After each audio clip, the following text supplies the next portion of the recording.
please. Yolanda Montoya Cordova, Here. Peggy Mueller Aragon, Here. Danielle Gonzalez, Here. Barbara Peterson, Here. Josefina Dominguez, Here. Courtney Jackson, Here. Crystal Tapia Romero. Here.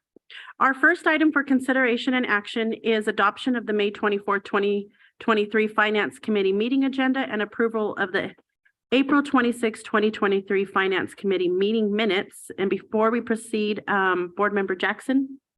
Yeah, I just have a slight amendment to the minutes. On page 8, the last bullet point just says liability.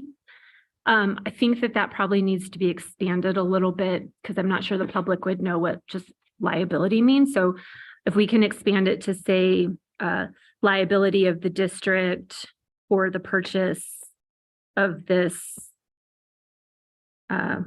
alert system or something, it just needs to be expanded so that if the public reads it, they know what the heck I was asking. Okay. And that's it. So I will move to adopt the May 24th, 2023 Finance Committee meeting agenda With, I'm going to, with, the removal right. of consent from number 4D intra-function transfers for grant budget, April 2023, and 4F the bar. I had that circled, Board Member Aragon. It was there. with an amendment to remove 4D and 4F from consent agenda. And I would also move to approve the April 26, 2023 Finance Committee meeting minutes as amended. And I'll second. This is Peggy. Thank you. Ms. King, may I have a roll call, please? Yolanda Montoya Cordova, Yes. Peggy Mueller Aragon, Yes. Danielle Gonzalez, Yes. Barbara Peterson, Yes. Josefina Dominguez, Yes. Courtney Jackson, Yes.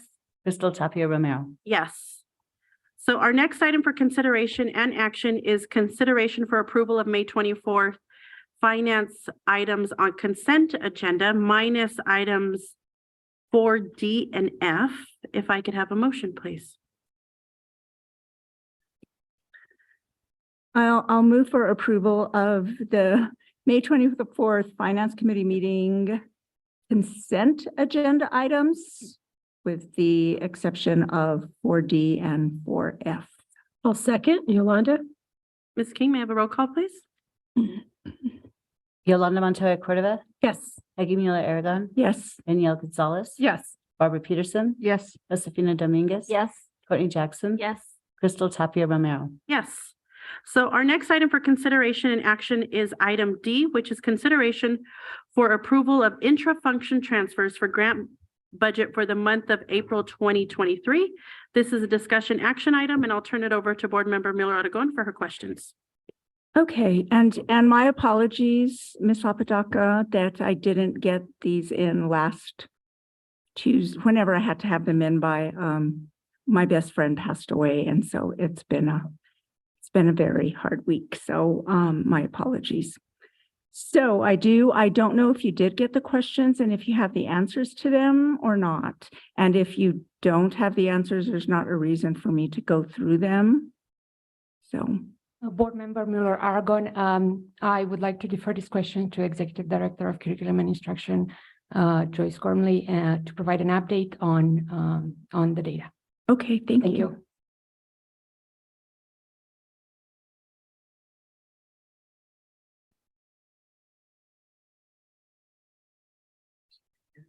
So, I mean, Ms. Gormley, one of them was, I think it's on page 7 of the document on the intra-function transfers for grant management. So,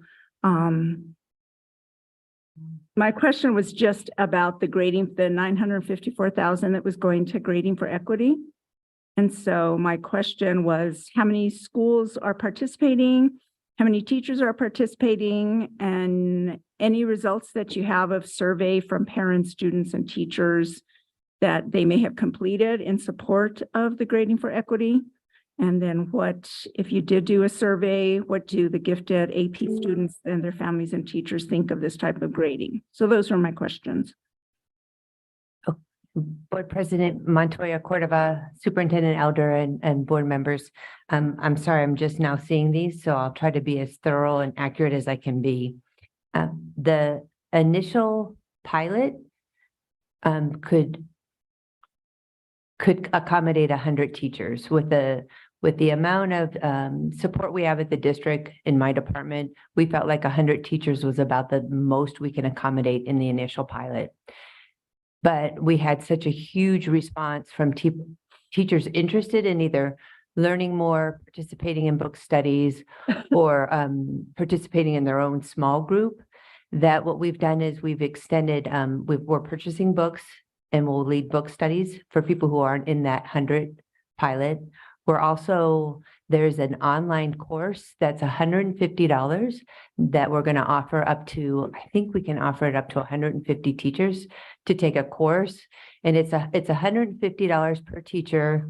If they want coaching and feedback, it's $200. So they can get a coach who will help them through the course and answer questions. And so we're offering that to teachers. And so that's kind of what everything, that 954,000 is Yeah. paying for, some of the things that you just outlined. Right. Okay. Teacher stipends to participate in any work study groups that are outside their duty day, and substitutes if there's professional development that's during the duty day. Okay, so the pilot still just includes the 100 The pilot teachers, still, though. right? Just includes them. And so then after, it's like 2 years, correct? Is it a 2-year pilot? It's till the end of the ESSER, so September of 2024, but we're hoping to be able to continue a second year with just the capacity that we built. Additionally, there's an opportunity for our team to go and visit a school district in California. So that's part of this. The travel funds would be so that they can go and talk to teachers who have implemented, get student feedback. So that's in there. Mhm. And then creating teacher leaders also. Okay, and then did you all do I know it's a pilot, did you do a survey and most especially target those AP, gifted children and their families and see what they thought? We have not done any surveying to the community yet. Okay. Just my opinion, I think that's important to hear from everyone. So just my thought there. And then the next question that I had, I don't know if that's who that would go to, is it's also on the same page, and it was about the Summer Principal Institute and how many principals were going to be attending, and just kind of an idea of where most of the funding to pay for that was going. Was it going to go to food, to the presenters, to supplies, et cetera?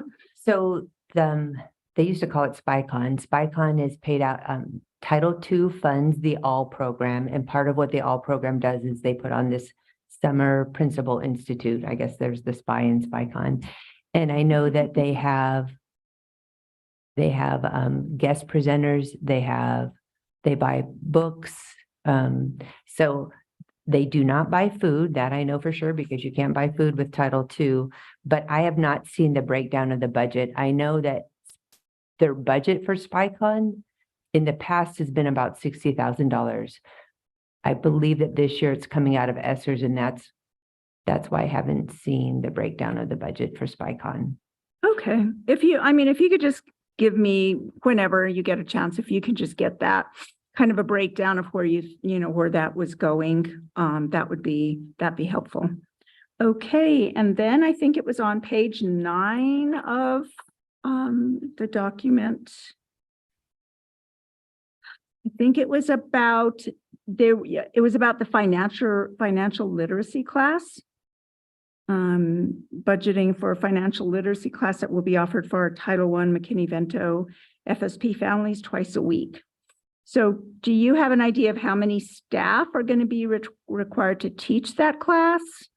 And how many families are expected? I don't know if you have the questions there, so I don't have to read them to you.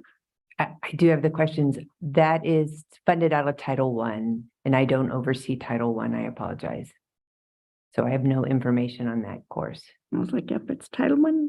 Board Member Mueller-Aragon, at this point, we do not have yet that answer, but I will forward it to you as soon as I get it. Okay, that'd be great. And then I understood that like Shine was not going to be used anymore, so that you were going to be using something else, a different program. So, And then my last question is on the bar, the $2.972 million. Is that going to have to be spent this fiscal year? So it's approval of the statement of budget adjustment increase of 2.9 million. Madam Board Member, my name is Brian Allison. Can you all hear me? Yes. I am the capital budget supervisor. Mhm. And I'm sorry, can you repeat your question for me? So on the approval of the bar for $2,972,301, is that money going to have to be spent this fiscal year? And what is it going to be spent on? Okay, no, it does not have to be spent this fiscal year. And what it is spent on, it is sent as part of the SB9 mill levy, and what it's used is to supplement ongoing projects within SB9. Those various capital projects they go to various capital projects ongoing in SB9 at this time. Right. I just was wondering if it was going to have to be spent this fiscal year because that's coming up quickly. Absolutely. I appreciate it. No, it does not. We do typically do a great job of doing what we can, but at the timing of this, it's not expected to be, and it will not be. Okay. Thank you so much. I think that's it. I appreciate it. Thank Do we you. have any other questions associated to item D and F from the board? Board Member Peterson? So I'll just make a quick observation about the grading for equity. I met with a group of students at Highland, and I met with them twice at the beginning of the year when they were just beginning grading for equity and at the end of the year. And at the beginning of the year, I think they really had some questions about what is this going to look like, especially for the seniors. There was concern about, what is this going to mean for those of us graduating? And at the end of the year, now I will say there was one senior who said, it just made me check out. And we kind of said, okay, you're a senior in your second semester of school. Do you think grading for equity was the only reason you're feeling checked out? And she goes, no. But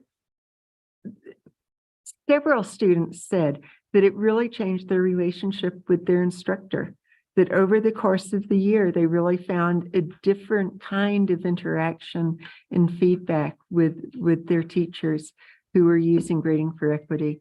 So that is small and anecdotal, and I realize that, but I think it is encouraging that students do feel a difference in that approach. And these were both, some of them were students who were struggling a bit, but some of them were students who were excelling. Thank you, Board Member Peterson. I think that one thing we hope also is that it gives students agency in their grading and how those grades are reporting. After 12 years of working for a grade, working for learning is a shift in outlook, but it did seem like it was encouraging them to make that shift and encouraging teachers to focus on that. So I'm optimistic about how it's going to go. Awesome. Thank you. I So, did have, Madam Chair, one more. yes. I missed it. Did you catch it? I did. I was waiting. It's like, I missed my own question. Just on foundations, I think everybody already knows what I think, and I think we should have the data, and I've been asking that for all the over 8 years I've been on the board. Still haven't got it yet. But what has been spent or is being spent on foundations? Do you have an idea? I don't have exact numbers, but part of the expense is not just the kits themselves, but the professional development. And what we're finding is from teacher feedback, and I will get you some, if nothing else, I'll get you some qualitative data from teachers on how they're responding to the professional development around using the foundations materials in their classrooms and the changes they're seeing in the phonics acquisition for early literacy. So I don't have exact numbers. I believe in the first year between kits and professional development, it was probably close to 250,000, maybe more. This year was probably a little bit more. And we Not were as much just- as was budgeted, unfortunately, because we budget to max out all of our professional development opportunities. So 25 to 30 teachers per session, and we don't always get 25 to 30. So it hasn't been as much as we budgeted, but it's been significant. Okay, I'd just like to see some data. I mean, I know that it was around when I was teaching, so I'm sure there has to be some data out there. And if it's good, then, I'd be like, yahoo, keep doing it. Thank you. Thank you. So I'll ask for a motion that, And, oh, go ahead. follow-up. Go ahead. Oh, just real quickly too, and this doesn't, I don't have to have an answer tonight, but I think it's something for us to consider as we look at the amount of letters training that teachers have done. And as we look at a new ELA adoption, will foundations still be an appropriate thing? And how much should we invest up front now if it's going to be transitioned or replaced with another approach? And so that can be a parking lot issue that we need to be thinking about. Board Member Dominguez?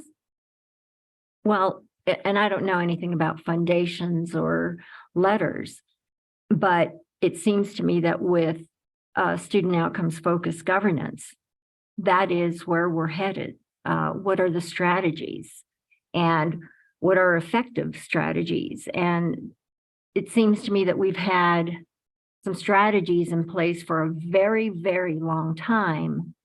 And it's time for those strategies to be queried, and time for the data to come before us, to make judgments about whether or not the district is investing wisely. And so, yes, I'll just leave it at that. Those questions are important, and the time is now. Thank you. So I will go ahead and ask for a motion to approve items D and F. I'll move for approval of interfunction transfers for grant budget for the month of April 2023.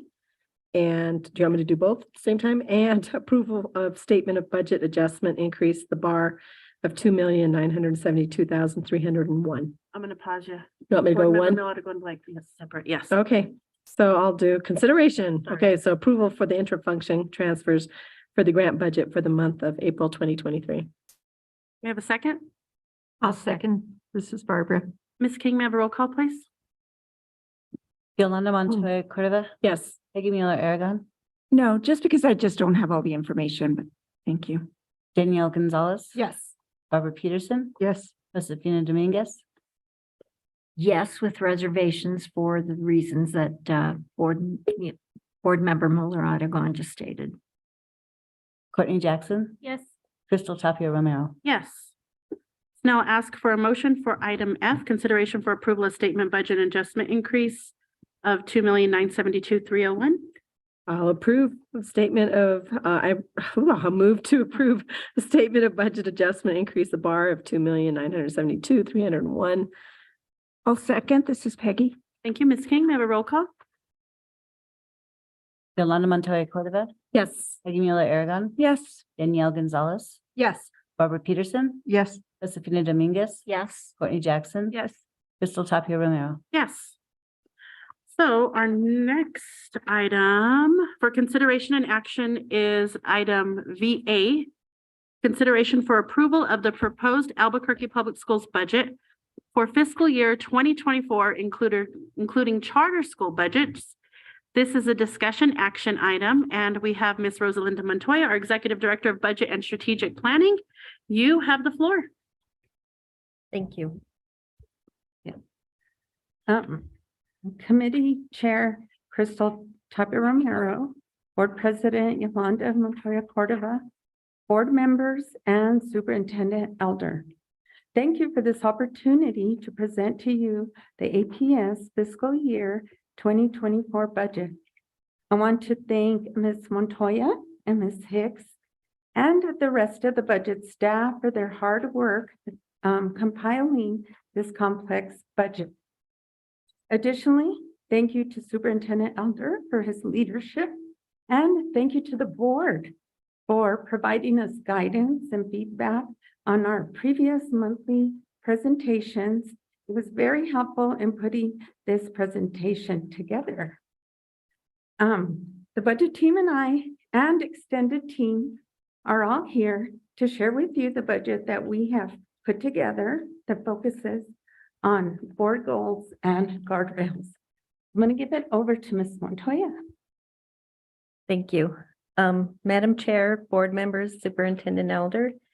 Next.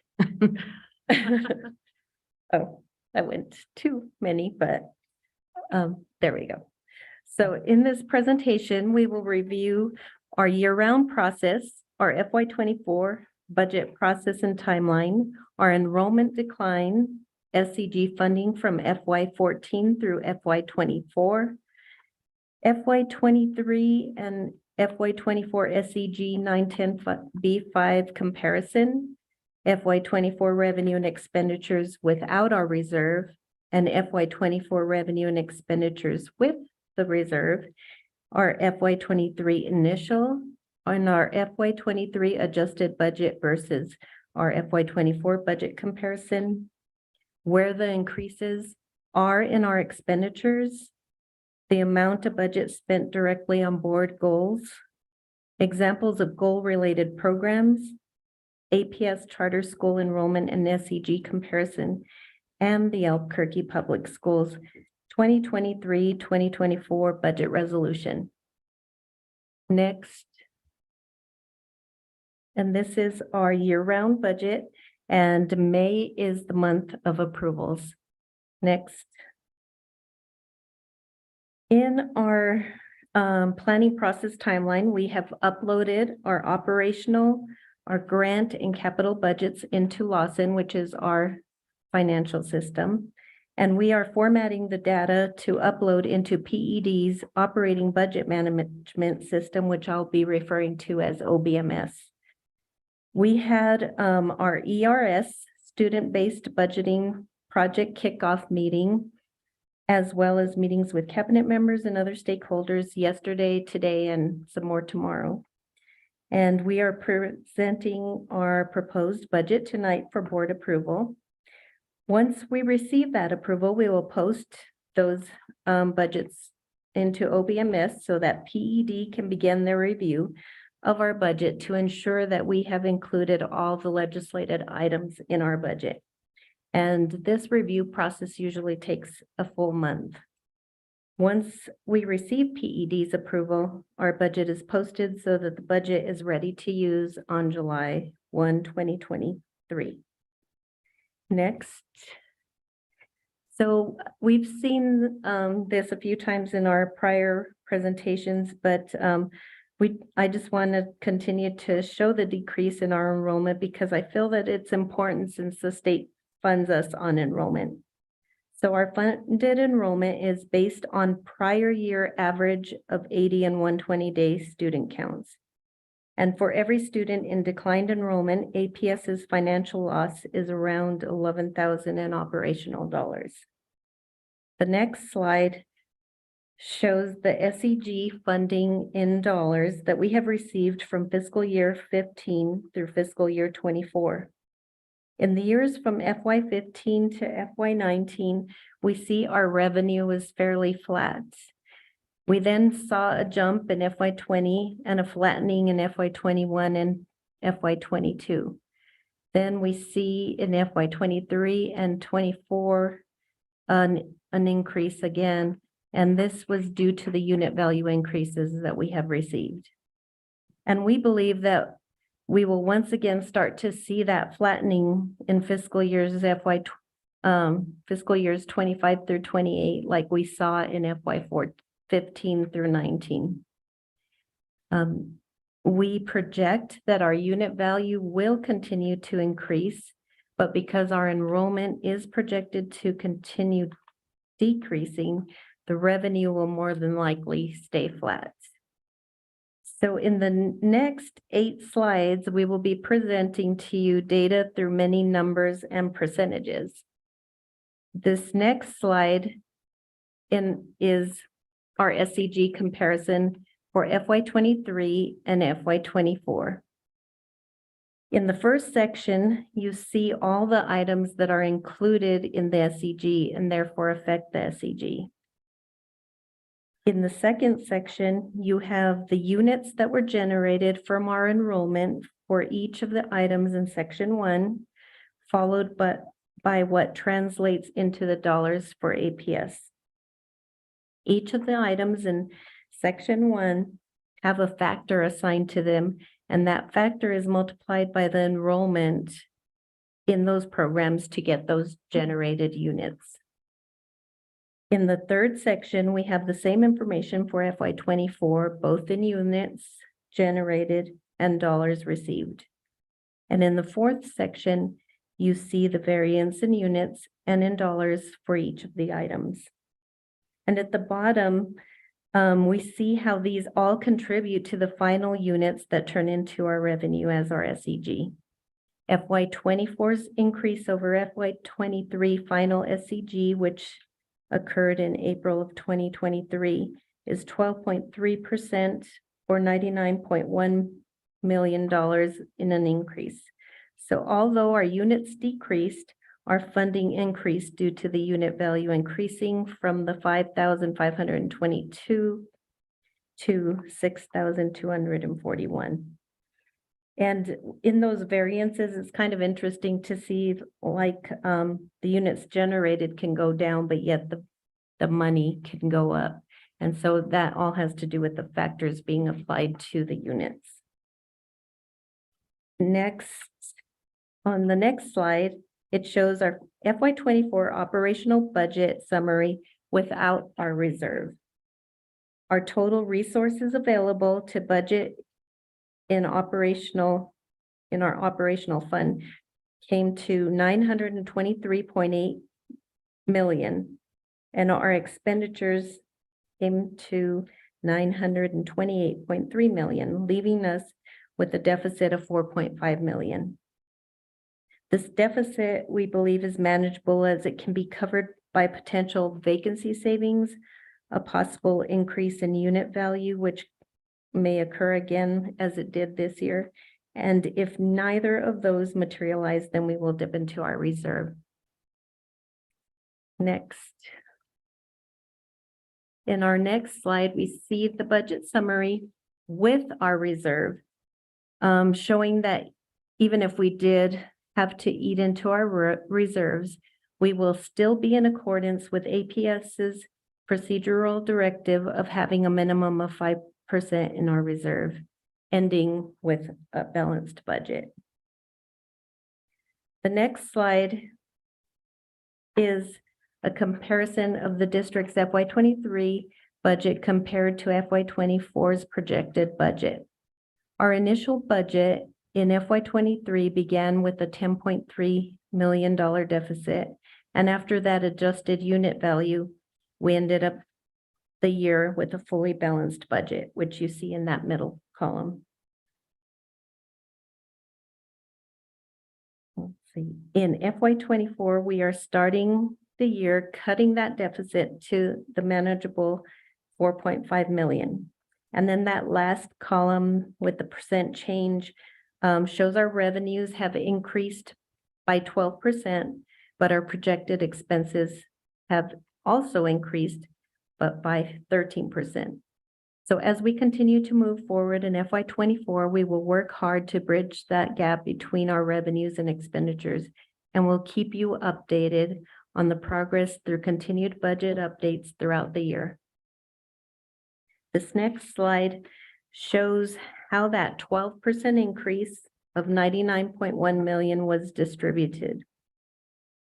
$40.2 million is salary increases. $13.2 million went to the 1140 instructional hours. $8.4 million to increase the EA's minimum salary to $25,000. $8 million to site safety stipends. An increase to the at-risk funds in the amount of 7.7 million, a 1% ERB increase at 6.1 million, employer health benefits increase of 1.5 million, and along with everything else listed here, it all added up to 99.1 million, or the 12% increase. Next, I have the budget considerations and guidelines that were sent out with the budget call templates. And I just wanted to remind everyone that currently all school budgets are zero-based and they're fully dependent on enrollment plus all legislated required increases. And then our department budgets are incremental, staying flat from prior year plus any legislated increases. Next. So when we sent out the budget call templates on February 24th, we asked the principals to be mindful of each of the 4 goals the board implemented in January when allocating each of their budget lines. And this data, the data we collected is in this slide. Since this was the first attempt, we know this data was subjective and believe with guidance as we move through the phases in our student-based budgeting project, we can move to a more objective set of data. The results of the data collected showed that most principals felt that they were spending most of their budgets on goals 3 and 4, and then followed by goal 1 and then goal 2. Next. On this next slide, percentage-wise, we realized that principals felt that 7% of their budgets went into the other category. We were curious to see what items fell into the other category according to principals. Next. When digging deeper into the data, we found that the 7% comprised of the following: secretarial staff, custodial staff, supplies, librarians, library assistants, principals, assistant principals, professional development, and contract services. But as you'll see on the next set of slides, many of these budget items could have indeed been categorized into one of the goals instead of other. And with that, I will pass it over to Renette for the qualitative side of this presentation. Okay, thank you. Last fall, we heard from the community via listening meetings. We heard from staff and we heard from the board, and we took that all into account as the budget was built. Additionally, the fiscal year 2024 budget is the first budget since the board approved its goals in January and its guardrails in March. Rosalinda presented financial data to you, and now we move on to what programs and initiatives look in our schools and classrooms that support the board's goals, honors guardrails, supports the APS strategic plan, and most importantly, student outcomes. So the total APS budget. Next. Go ahead. Thank you. The total APS budget with its various resources such as operational, grant, transportation, food and nutrition, etc., represents the board's goals and honors guardrails. Part of aligning our work involves aligning the resources, the people, and the budget to those priorities. The next slides focus on programs and initiatives and are tied back to the board goals and guardrails. Our work here is to demonstrate that we have put actions towards goals, guardrails, strategic plan, and most importantly, student outcomes. If you look at slides 16 through 17, we go over APS Goal 1. We have some new initiatives such as increased instructional time, Title I interventionist, and ELA curriculum, also online tutoring. We also have support in people, in human resources, such as reading resource teachers, teacher support specialists. And we also have professional development, such as letters training, foundations training, effective early literacy, teaching English language learners, and reading interventionist PD. We also support instructional materials such as foundation kits, Haggerty Phonics, Estrella, and Lunita curriculum. And we have reading intervention programs such as Read 180. And we have programs that boost literacy and actually support literacy, such as Storytime in the Park, ABQ Reads, and Summer School. Okay, if we go to the slides for goal 2, again, we have some new initiatives, increase instructional time, math curriculum, illustrative math curriculum, and we also have a partnership with MC Squared out of New Mexico State University. This is a partnership with math educators, teachers, university professors, administrators, researchers, all together to improve mathematics. We also have supporting people such as math interventionists, math resource teachers, teacher support specialists, and we have professional development in iReady and Spanish iReady. We also have math intervention such as Math 180 and IXL Math. Also instructional materials, illustrative math, and we also have coaching and support on the new math. And we have programs that boost math such as Summer School, Genius Hour, and Explora. Okay, if we go to goal 3, we wanted to make sure that there was opportunities for students. So we have some opportunities such as 43 different AP courses offered at 441 different times. We have 36 unique IB courses, 116 unique dual language courses, and we listed some of the industrial certifications that students can pursue. Next, goal 4. Here also, we wanted to show some of the new initiatives, such as the SEL software. We will be coming in June for approval of that purchase. We also have PD for the software, and we will be monitoring data. We have people such as refugee newcomer supports, mental health providers, school-based health centers, substance abuse preventionists, behavioral support specialists, and we also have professional development such as AIM professional development, nonviolent crisis intervention training, and we also have programs and initiatives such as school gardens, arts and music, PE, and health. And next. We also wanted to show that we are honoring the guardrails. So we have some examples of wraparound support services that are available to students, such as school counselors, social workers, mental health providers, attendance teams, clothing bank, behavioral redirects.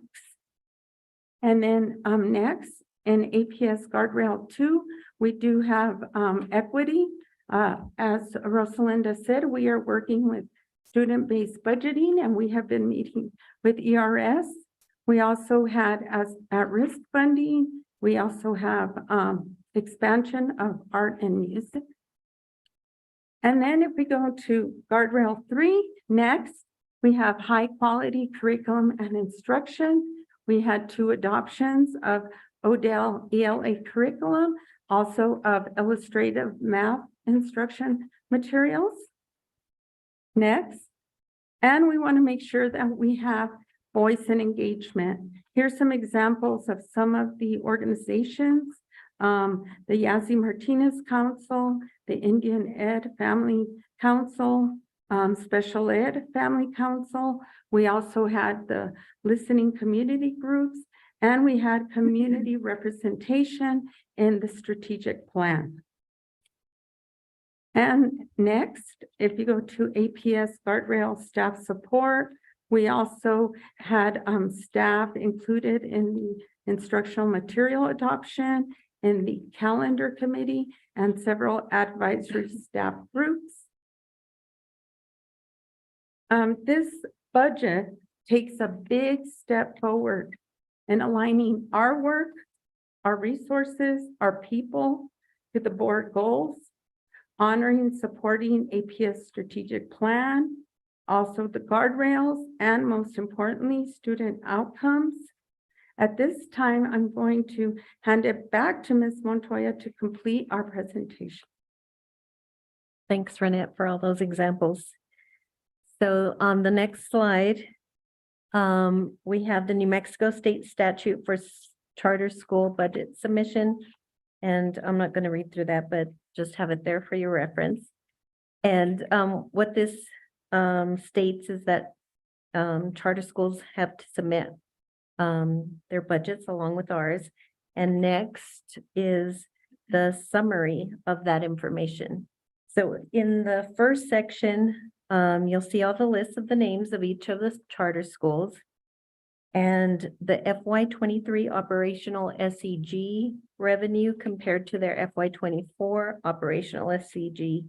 And then you'll see the increase or decrease in revenue, as well as a percentage of that increase or decrease. In the second section, it lists the 2% administrative fee that we receive from all of the charter schools, which added up to $2.2 million. And that 2.2 million is listed on our slides 8 and 9 under other revenue, that it's included in that 19.2 million. And then it's followed by, on this APS charter schools comparison, it's followed by enrollment for FY23 and FY24, and also has an increase or decrease in the last column, which indicates you know, if they increased or decreased.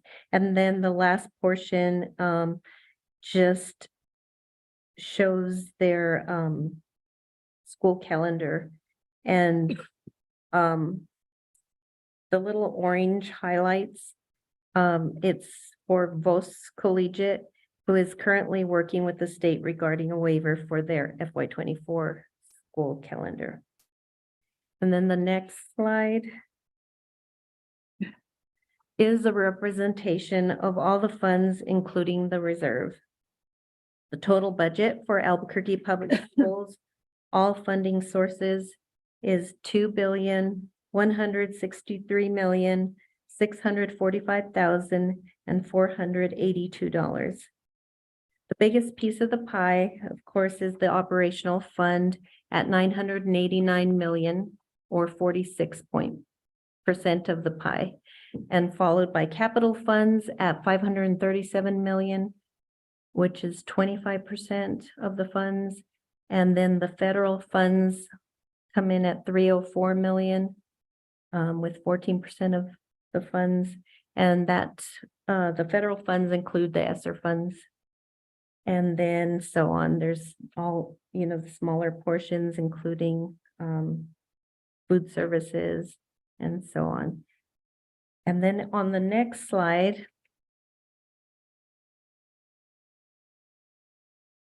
is the Albuquerque Public Schools 2023-24 budget resolution. And it kind of goes into a little more detail of each of those parts of the pie on the previous slide. And so with that, we present APS's budget of almost 2.2 billion for your approval. And that concludes our presentation. And with that, we'll stand for questions. Awesome. thank you so much for the presentation and being so thorough and aligning it to goals and guardrails. And what I will do is I'm going to actually go down the line with the board and see what questions and comments we have specific to the budget that was presented to us. And I will start over to my right with Board Member Gonzalez with your questions. Great, thank you, Chair Tapia Romero. I do have a couple of questions, but I do want to start with just a note of appreciation for you, Ms. Apodaca, and for the rest of the team for all of the work on this, including the monthly presentations getting us to this point. It's been tremendously helpful. And for that reason, I think I have fewer questions than I might otherwise. The first thing I wanted to say is that obviously our top priority is improving student outcomes, and it's hard to, with the information presented in front of us, to get a true sense of how or what likelihood this budget is actually going to contribute to any improvement in student outcomes. So that's more of a sort of a philosophical statement or question. What confidence do we have that this budget is going to improve student outcomes? If that is something you could speak to, that would be great.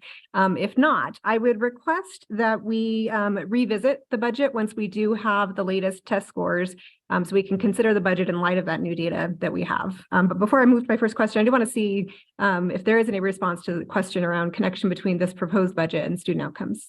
Actually, I'd like to take a stab at that if you don't mind. Great. I think that the budget office is probably not the right person to answer that question. It comes out of the people in the instructional arm and the academics that are building towards that. I would say that what this budget reflects and the efforts that you just recognized of the budget office is in December, we were given 4 goals. And we are in the process of trying to build the infrastructure that will support those 4 goals. And to that end, we have a 5-year strategic plan that does that.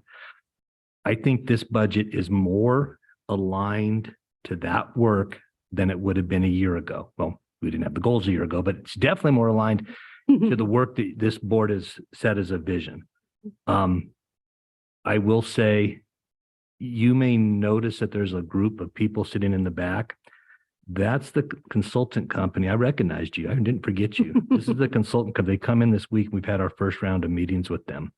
And we've sort of seen how the budget will evolve over the next 2 to 3 years. And I think what you'll see next year is a different form, different variation of what you saw tonight, a little more complete, a little more along the lines of what you're looking. And then the year after that, I think you'll see a really evolved version of what we tried. I believe that what we've done is we have, in the budget, made people at least think about the fact that there are these 4 overriding goals and that there are guardrails that sit in, and it's not just the schools, it's the district departments as well that had to be a part of that. And what you'll see over the coming months and the coming years is that evolution. So I do feel better about this budget and the way it's aligned to what has been established. I don't think we're a finished product by any stretch of the imagination, but I do think you see those initial steps and us attempting to sort of shift the culture, shift the structures. And it really is a blending of 2 different structures. And I think you see that now.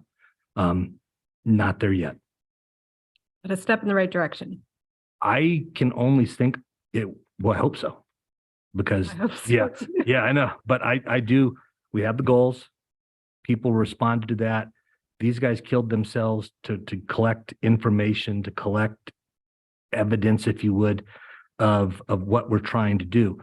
It's going to take time. Like we talked about on this, just evolving this budget. It's a 2 to 3 year process, but it has begun, and you are seeing that initial evolution of the budget tonight. Yeah. Thank you. So my first question then, or maybe first real question, what % of the budget is special education? I was trying to do it on my phone, but I feel like I might not have all of the information I need to calculate that.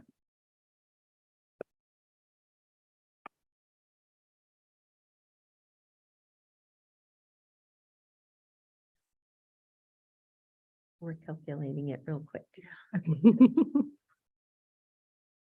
Well, and I ask because increasingly a trend in urban school districts has been increased and inflated costs on special education, and potentially following the pandemic, over identification of kids, particularly some of those students that we're most concerned about are named in our goals. And so I just want to make sure or get some sense of information around if our budget disproportionately allocates more funds towards something and what we would do about that.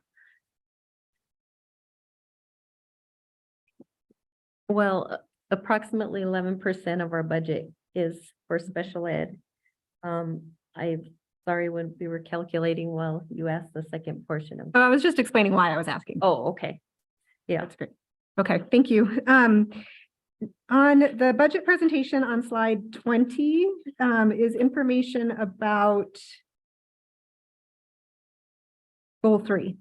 And in particular, some of the services that are offered within the district, 43 different AP courses, 36 IB courses, et cetera. And I just wanted to call out what's important here is the guardrails actually around distribution. And so what information do we have around which students or student groups have access to these advanced courses or advanced opportunities, just sort of relative to overall in the district, there's this many courses?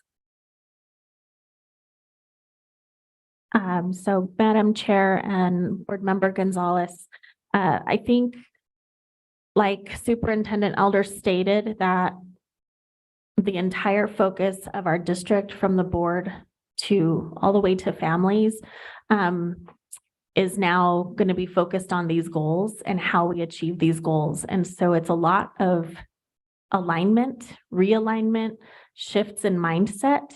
When we look at specific intentionality when we make certain decisions. So specifically when we're looking at where are these AP classes and how populated are they in certain classes, our effort for goal 3 is going to look at how are those classes provided at the schools, what resources are needed, and are there any barriers that are preventing any students from being a part of those classes? And if so, having those conversations to say, how do we support the school to break down these barriers to allow these students to try.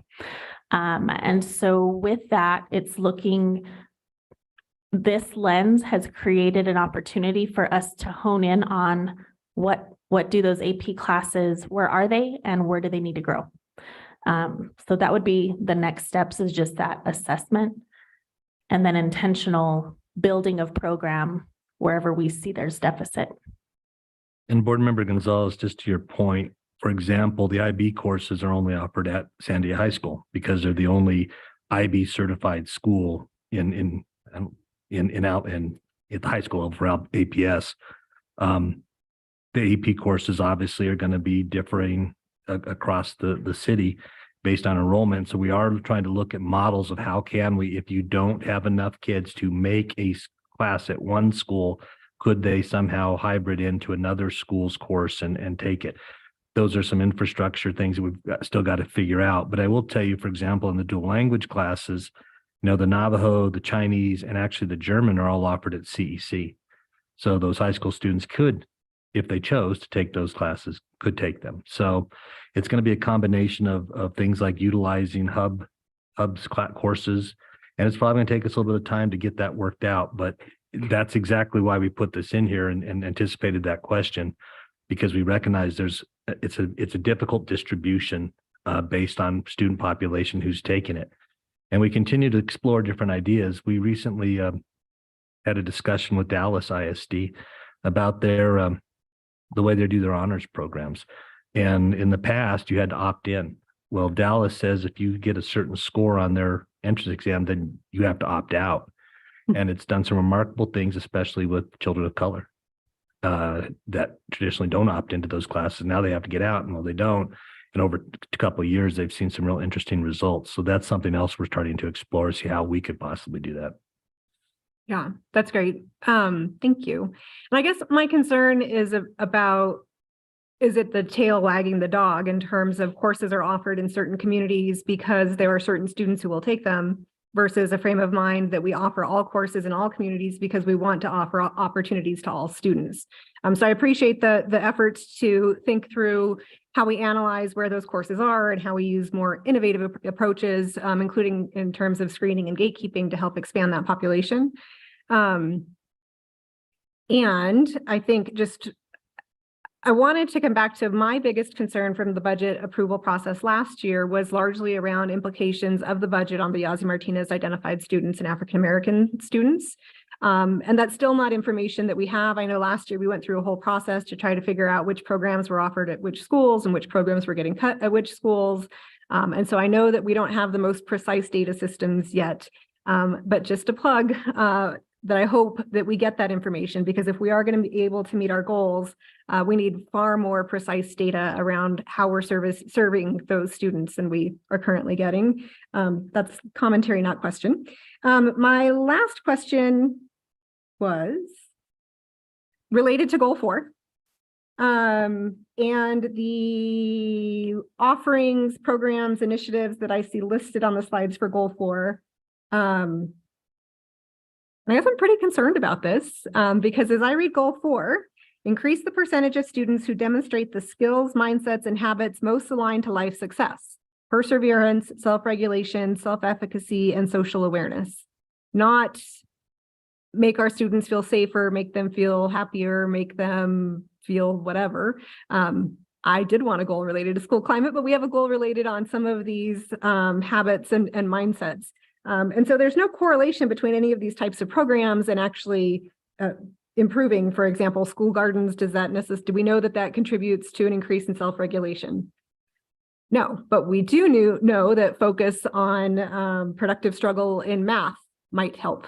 And so really thinking through how we educate our school community around how social emotional development is actually fully integrated with academics and not some separate thing that you do after school or outside of school. And so I'm just curious, you sort of referred to SEL software. If I could get a sense of sort of the overall strategy, even if it's high level, for how we are anticipating we might begin to increase the percentage of students who demonstrate the skills and mindsets that are mentioned in that goal.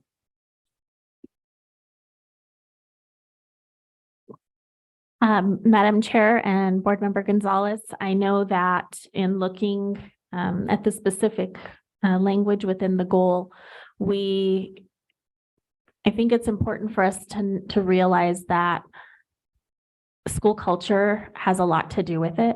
And that's where it comes down to how we do business every day and how people feel within our school buildings. And so we have done a lot of work in building principal capacity this year surrounding, focusing on specifically school culture, improvement, data review cycles, how to increase just that awareness of self and others within the schools. And so I know that has been the effort this year, and it's going to continue into next year. And so again, when I think about the specific tool, that's a dipstick for me. That's to check and see based on the different intentional work that we're doing around school culture every day. And we're specifically looking, now that the principals have had this professional development and it will go into next year, we're looking at creating a leadership framework for APS. So what does it look like? What does it mean to be a leader within APS, as well as, just focusing on systems, instruction, culture, and engagement. And alongside that is creating an instructional framework with visions of excellence for ELA and math to couple with that, so that educators as well as school leadership are working together with the same kind of focus on what they're trying to build. So I think it's more of not a program specifically, but it's how we are shifting and making principals aware of what they can do to improve their school cultures to make people feel happy and healthy and excited to come to school. Okay. And Oh, go ahead. One quick brief response. I would say some of these things, specifically the behavior management specialist, actually are there to help build those skills in the kids because they're supposed to reinforce that. And you could make an argument for some of these. If you want to know more about the software and how it's going to be utilized, Chris Mears in the audience, and she could answer some general questions, I think, about that if you want more detail. Well, I guess it was a clarifying question. So when I heard software, I heard software to instruct students on social emotional skills as in sort of like a curriculum. What we're actually talking about is the measurement tool, like a survey, which is, Well, I think answers there's some of my why don't you step up and well, I'm sorry, I don't need to go into that detail now and Okay. take time away from the meeting, but I think clarification as to whether it's a measurement tool or curriculum for SEL, and we can talk later about that. That's reassuring. okay, from the audience, it's a measurement tool. So, and I would also say, remember, this was part of this process is helping to, we're still working through SEL and what it looks like in schools, right? So are our principals. A lot of this was collected from principals. What do you identify as SEL? So this reflects their thinking. So you'll notice there's PD around SEL, and that'll help us as we continue to define it. And I agree with you. It's not just in a 15-minute section of time. It's not just the counselors. It has to be ingrained into the school. And so that's going to take, that's the one we're like I said, we're furthest behind on. And this may be reflective of some of our deeper understanding of the idea. Yep. Thank you. And then I just actually wanted to follow up on the AP courses and make sure that I heard it right. So do we know the demographics of the students currently taking AP courses in APS? We can absolutely get that information. I don't have that with me right now. But we do have it. Yes. Okay. We've got it. I would love to see it then. Thank you. Thank you. Board Member Peterson? Okay, thank you. Okay, I have an idea for self-regulation, conflict resolution, language development. Go back to making kindergartens completely play-based, because that's what we did in kindergarten when it was not academic, but rather when it was developing all of those skills that kids need moving forward. And I'll bet you if you talk to any teacher who has been teaching for longer than No Child Left Behind has been around, they would say in upper grades, there's a noticeable difference when in student behavior, students' ability to self-regulate, when we did this massive shift from play-based kindergarten to academic kindergarten. And it would be it would be a huge payoff for everyone involved if we looked at appropriate early childhood instruction. And I say that seriously, very seriously, that it's time that we really examine how we set kids up from the day they walk in kindergarten to what their relationship to their peers and to school is. It was one of the things that I ran on when I ran for the board in the first place, and I feel like the needle has not changed, and it's really distressing.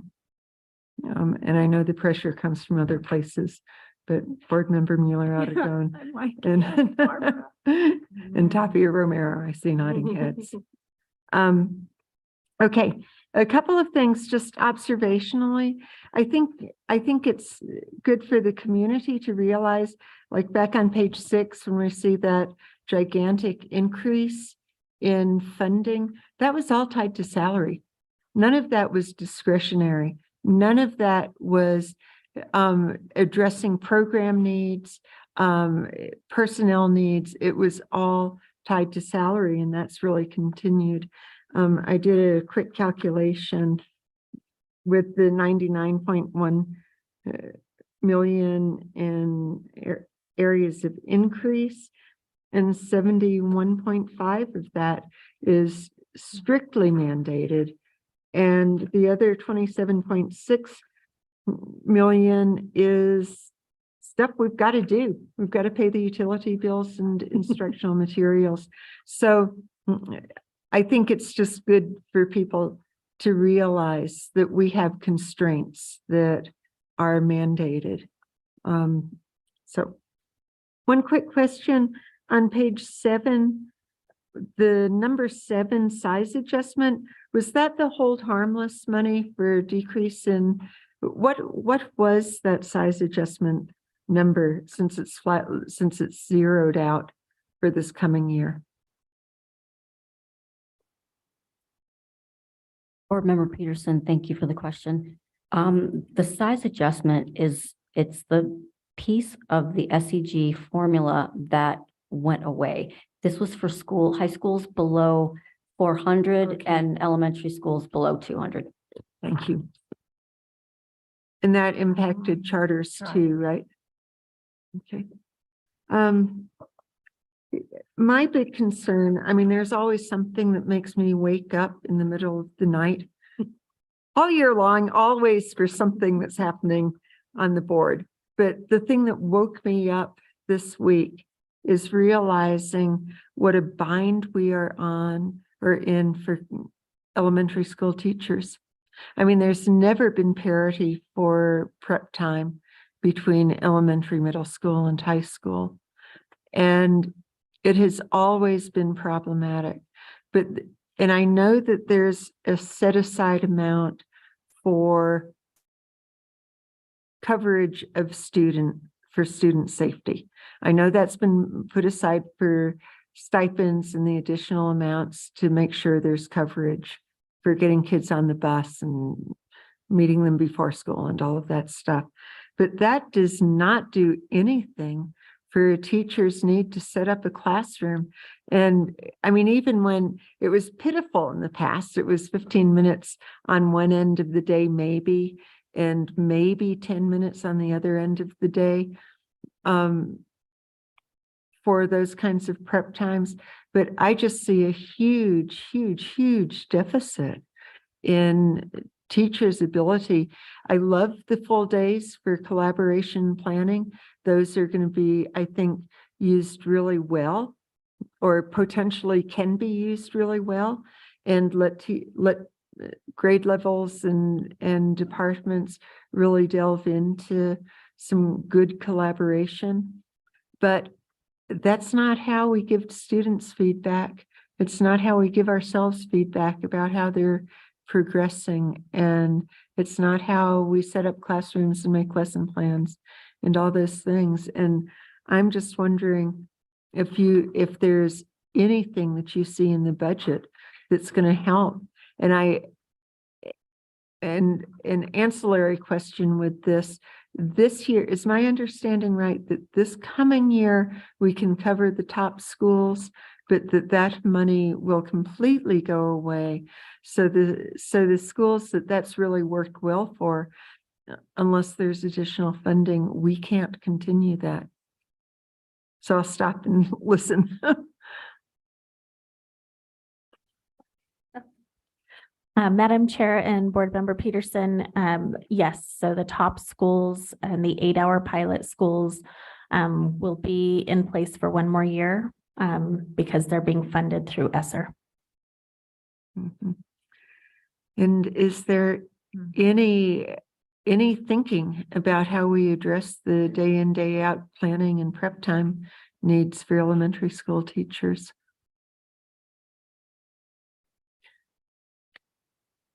It's on our mind. It's constantly on our mind as well. And some of the constraints that have been created, we're trying to figure out how to function within them, as well as meet the needs of our students and adults. And it's definitely a struggle. So, but we definitely are working to identify what things could look like, as far as, I remember when I was a teacher, we didn't get compensated for duty. We had to show up 15 minutes before school and we had to leave 15 minutes after.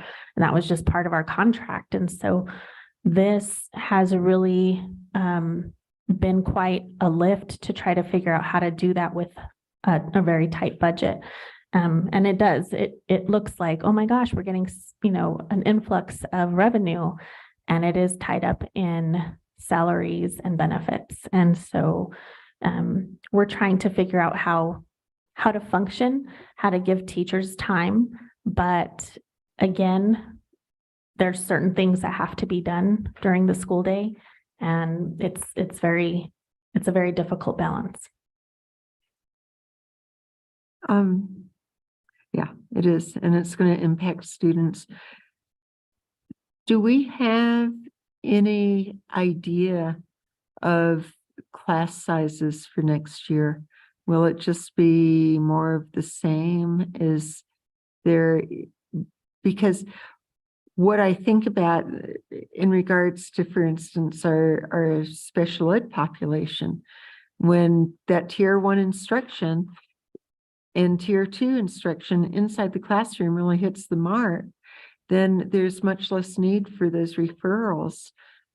But that doesn't come out of thin air. That comes out of the teacher's ability to really plan for those students and to make the adjustments in curriculum that meets their needs. And the two things that you have to be able to do that are time and a reasonable number of students that lets you really think about what the need is for each one. Thank you. Or- We haven't. Is there any, I mean, this is probably a budget issue. I'm just wondering if we see any ability to alter class sizes for next year. I guess that's my question.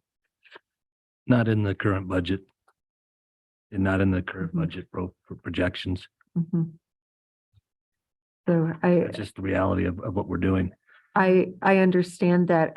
Somehow we've got to communicate and articulate what that need is, because I'm serious. I do agree we way over identify, but we will always way over identify if we can't meet those needs in tier 1 and tier 2 instruction. Thank you, Thank Board you. Member Peterson. Board Member Dominguez?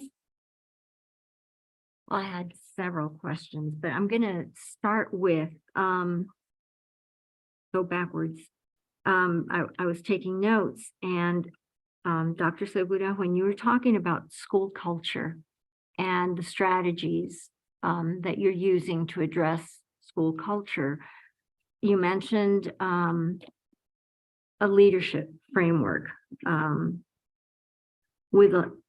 and so immediately what came to my mind was I'm hoping that you can develop a leadership framework with a lens on reflecting the Martinez Yazzie Black students that we serve by way of staffing. And I know that's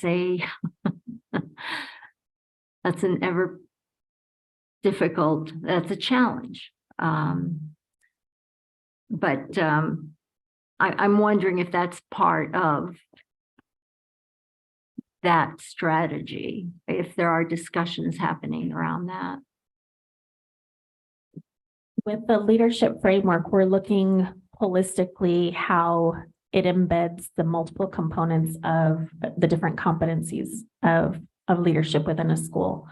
And with that is going to be that lens of our goals and guardrails as we're making decisions. And so that's where I think we're really excited about this, because we now have a very clear focus and intention in how we can allocate people and resources in a way that we didn't have maybe before. And so I know that the people I'm sitting with, the people behind me, and I know you all are excited about this and the changes that are going to happen. And, it's evolving. And every day we're meeting in offices and partner thinking together like, oh, what about this? And what if we did this? And there's just a different type of energy. And so I'm very hopeful that, yes, in this leadership framework, it's a framework that can be duplicative, and we can really help as we have principal turnover, have something for them to work through and strive to be. But also they have the lens of our goals and guardrails and what we're doing through the strategic plan. So yes, that is going to be part of it. May I? just jump in real quick. So Sure. there is another element to this, Board Member Dominguez, and again, this talks to the evolution of the budget over the next few years. In our work with ERS just this week, I learned quite a bit. It was very useful for me. There's core principles to an effective budget. And of course, the first is foundational. You have to have a set amount of a base agreement of what it takes to make a school run, and everybody gets that. But core principle 2, if I remember right, was need driven. And that's where you start to see monies begin to shift based on needs. And it does follow the student in that way. So like I said, this year's budget, you see the effort and the attempt to begin to think about it this way. And now with guidance over the next few years, I think you'll see a continued evolution of that budgeting principle. There are some discretionary monies in the district. We already hand those out. Those monies are supposed to be applied to working with Yazzie Martinez students, and each school has to write a justification for that and how that looks. I think in the future, we may see a more, to borrow a term, precise expenditure there. So that's coming. Okay, thank you. And just a follow-up thought, and I wasn't very clear about it, but I guess it's around staffing, a commitment to diversifying the staff that in the leadership arena, right? To reflect the kids that we have. And I'll just leave it at that. That's more of a comment. And I want to revisit goal 4, the conversation around goal 4. And just a reminder that goal 4 is on us because it's not well-defined yet. And we're going to work on that. And so it doesn't surprise me that that's a struggle. We need to get it together. We need to be accountable first, define it so that you can do a better job of aligning a presentation around that. And I'm just going to I'm not going to go through all of this, I don't think, because I think board members Gonzalez and Peterson have already voiced some of my questions. Ultimately, and I know this is where we're headed, how do we know that any of these strategies work? And for me, I guess we have an incredible data team. So I was disappointed that we didn't hear at least a little analysis about strategies that have been in place for decades. And, those are things that we could have looked at. But on the other hand, I also know that we have been incredibly busy establishing that infrastructure. And so I'm torn because I would have liked to have heard a report on even just a little bit on those strategies that we've had in place for decades. So that's it. And thank you for all the work. Thank you, Board Member Dominguez. President Montoya Cordova. Yeah, so thank you so much for the information that came in. I appreciate all the work that's gone into this. It does feel a little bit different. I really appreciate just the intentionality around the goals. And I do understand that thinking back to the strategic planning where we're in design and implementation, so it's not going to be absolutely perfect in terms of where we're going to get. And obviously, as we get to a monitoring schedule, we're going to see the inputs on that level and what the outcomes are going to be based on that. In terms of goal 4, because I do agree with Board Member Dominguez, that's definitely on us. I think we it's a nice goal. I mean, it's a good vision to have, but we haven't really clearly defined like the how and the what we were going to get there. And I just want to remind the team too, that there are everything that we listed in here reminded me of just like, we went straight to just like social emotional supports. And it's not the only place where you find it, because I thought of just like some wonderful educational strategies that we have, like AVID and JAG. Those are two programs also that are specifically designed to implement or specifically around mindsets and habits that that are aligned to life success, as looking at our goal right here: perseverance, self-regulation, self-efficacy. So those could also be places where we probably have some really good data around what that does, and especially at that middle school level, where we have a lot of young people that are engaged in AVID and what it does.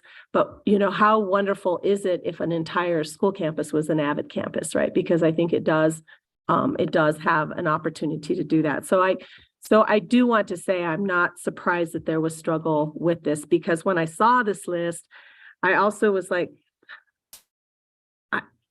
and it was like going back to what Board Member Gonzalez was saying too, is like the distribution of like, how does this all get distributed across the district? Because we know it's not available everywhere. And coming from a district where often we don't have a lot of the things like AP courses, I can definitely, speak to that in terms of District 1, the AP course engagement is really low. It's just I know like at Rio Grande High School, it's really a struggle. I understand that it doesn't happen everywhere. So I understand, but at the same time, I'm concerned because the majority of our money, if we go back and we look at it, people were throwing money and saying we're doing goal 4. And so I think we need to be really cautious, board members, because I think we've also set up, I think there's just this expectation out there around goal 4, and there's not a lot of clarity around what could be some of the ways that they could also measure their efficacy around goal 4, because we haven't defined that. So that's the only thing that I'm worried about. So my question, just to you all is like, as you've done this and you're looking at it, and of course, what Board Member Peterson is saying is the majority of this money is going to raises. Let's be really honest, about 75% of this went to raises. But how does it feel different in terms of like, what are you seeing, or what feels different in the engagement with the schools at the school site? How can you tell me that it's been, what's been reflected back to you in this process as you're having conversations, or as the associates were working with their principals at that level? Madam Chair, members of the board, it was very interesting to watch our finance team present to our principals on what the new budget process was going to look like. There were a lot of questions like, how does this work? What are we doing? How are we doing it? And so it has actually been pretty positive as far as feedback goes, regarding they now are having to think again, more focused on the why behind why they're doing the program they're doing, why they're hiring, to have lower class sizes or whatever they, are looking at in this area. It's just a different intentionality, and I think it's positive. We've heard positive feedback. There's still a lot of questions. So I don't want to negate that, but our zone associates have done a very good job in working with the principals in asking critical questions. And I really feel like, again, this is a really exciting time to do things differently. And I think we're starting to see that shift. So, are we seeing like there's a shift, or like, are there some programs that were let go of and some that were increased as a result of this? Or are we pretty much just going to be the same? That's what I'm trying to. So in our curriculum and instruction department, I have charged Joyce and her team to look at all the programming and instructional materials that we have within our district, and to say, what is the user who's using this? Why are they using it? How much does it cost? Is it effective? Are we not seeing outcomes? And then let's look holistically, because if we're doing things a la carte, I say, this school's doing this intervention program, this school's doing this intervention program. We have at the district level no way to collect that comparative data to see, is it working? And do we need to replicate that in other schools? So we did the audit, and there have been some programs that we are questioning at this point. So that work is happening at our level. And we are communicating with schools and asking them, why are you wanting to continue this? Are you seeing the outcomes that we're expecting? If not, then what is the rationale to continue? So I don't know that has been the conversation, and that's started. So it's not just more of the same. It's why are we doing this, and is it working? And if it's not, we need to part ways. Okay. And some of them have been difficult because there's some really good programs out there, but maybe we don't have things implemented with fidelity. And so we're not getting the outcomes. So it's multi-layered, and we want to make sure that we have all the pieces in place. Okay, I appreciate that. Thank you for that response, because that's going to be the question from the community, right? They're going to see a $2.1 billion budget. The majority of it's in raises, and I'm looking over at our journal, Mr. Esteban Candelaria out there, so that we can remind folks that that's where it's at. But it is also an opportunity for us to think about the folks that are in that building, and are there things that we're going to do differently because we do have goals and guardrails. And this is just commentary. I've heard a lot from the principals in my community how grateful they were to have the goals and the guardrails articulated for them, because it really helps them as a leader to also sort of push the narrative of, okay, here's what's the expectation for us. How are we going to drive that? But I am curious around, is there a positive increase in reading interventionists or math interventionists? Are we seeing that as a result, since we have a literacy and a math goal? I was curious about how the budget was being thought of that way, even at the site level, to really sort of direct the push towards the goals and the guardrails that we had in mind. So, Board Member Montoya Cordova, just to that end, I think there's a little bit of that going on, but not as much. So earlier you made the comment that of the additional money, 75% of that was tied up in salary. I don't think you were close. I think it's closer to 94%. 94. Okay. All right. Because if you, I stand corrected, look at- Mr. Esteban Candelaria. if you look, the only reason, and I don't say it for any reason, but if you look at page 11 on your presentation, Mhm. the salary increases are 40, the instructional hours add another 13, the EAs add another 8.5. You got to have the site safety stipends, the at-risk index is at play, the ERB went up 1%, our employee health benefits, substitutes, differentials. I didn't count utilities. I didn't count instructional materials, the fine arts factor and compliance. All that adds up to about $94 million out of that 99 million. Okay. So if you look at, I think that's just salary. Yeah. I think that's just paying people. So the 99 million that was additional, 94 million is tied up just in people. So yeah, I am in no way unhappy to receive this additional money. I think, the EAs absolutely deserve that money. And I think the state did the right thing, but you're absolutely right. We need to communicate both to the public and to you that when we do ultimately begin to look at this student-based budgeting, there's going to be a certain amount of money that is set, and there's going to be an amount above that that is somewhat flexible, and it is going to, I don't know how big that's going to be. That's part of the first step phase in the work, is doing another diagnostic of our spending and getting a sense of what we've got. We know we send the schools money that they can use as they wish. I can't remember the name of it. Discretionary. And it's not Sorry, very big. I know. words, but it's not big. And there's a reason it's not big. You could consider some of the federal dollars that flow to schools with special needs discretionary to an extent.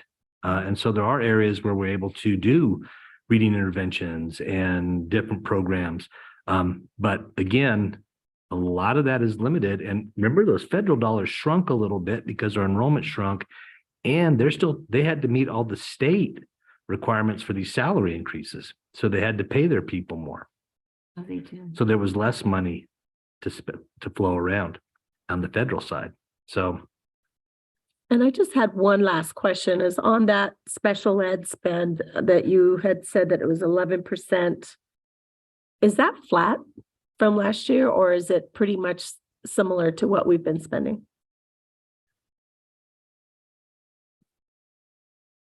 Board Member Montoya Cordova, thank you for the question. I want to say it's up slightly. We're seeing more and more referrals to special ed. Oh, And so if I think about it from an enrollment perspective, our overall enrollment is declining, but our special ed enrollment is increasing. Okay, I mean, I was just curious about that from both sides of the coin, thinking about special ed not being fully funded either, or fully resourced in the way that it needs to be resourced. And so I just didn't know if, how much of an increase we're having this year in special ed based on where we've been in the past, but you can get that to me later. I was just curious about that. Go ahead. I don't have any other questions. Thank you. Board Member Mulatto. I have a lot of questions. I'll try to go through them really quickly. But first, I just want to take us back like, Member Peterson did, like 25 years ago when we started, kindergarten, me being a kindergarten teacher for, 24 years or something, and how much fun it was. It was a blast. And then they said, well, the kids aren't ready for first grade, they're not reading, they're not doing all the stuff that's not appropriate anyhow. And they said, we're just going to have full day kindergarten to get to it, and we're going to make it academic. And after, how did that work out? You just kind of look at kids and how it just affected them, in emotional ways. Kids are 5 and they should just be having fun. And if that's one of my personal biggest disappointment, having been on the board for 8 years, is not being able to turn back the clock to where kindergarten should be developmentally appropriate. And I know Member Peterson and I talk about that and wish that we could turn back the clock. That hasn't happened, and I just hope it does. I will also kind of the same thing that President Montoya Cordova talked about is we need to make sure that this budget looks different. It should look different. And I understand that most of it does go to salaries, but we still have to have that, conversation about how it looks different and how it's really going to have an impact on, on student outcomes.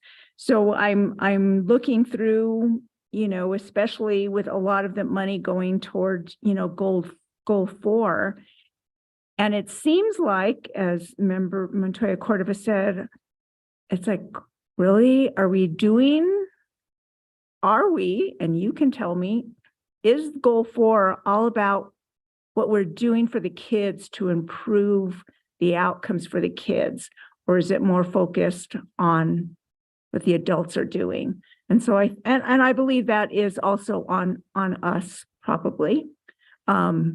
It has to be, but it should be all about those outcomes for the kids and not all these programs and dealing with the adults. So that's just maybe not a question, just putting that out there. Also, the same thing, I don't remember who said it, if it was, I don't remember, lots of questions.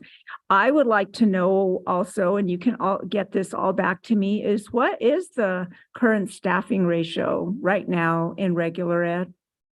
I would like to know how that's changed in the last 5 years. What does that look like? If that's something that you could get to us, that's what are we seeing?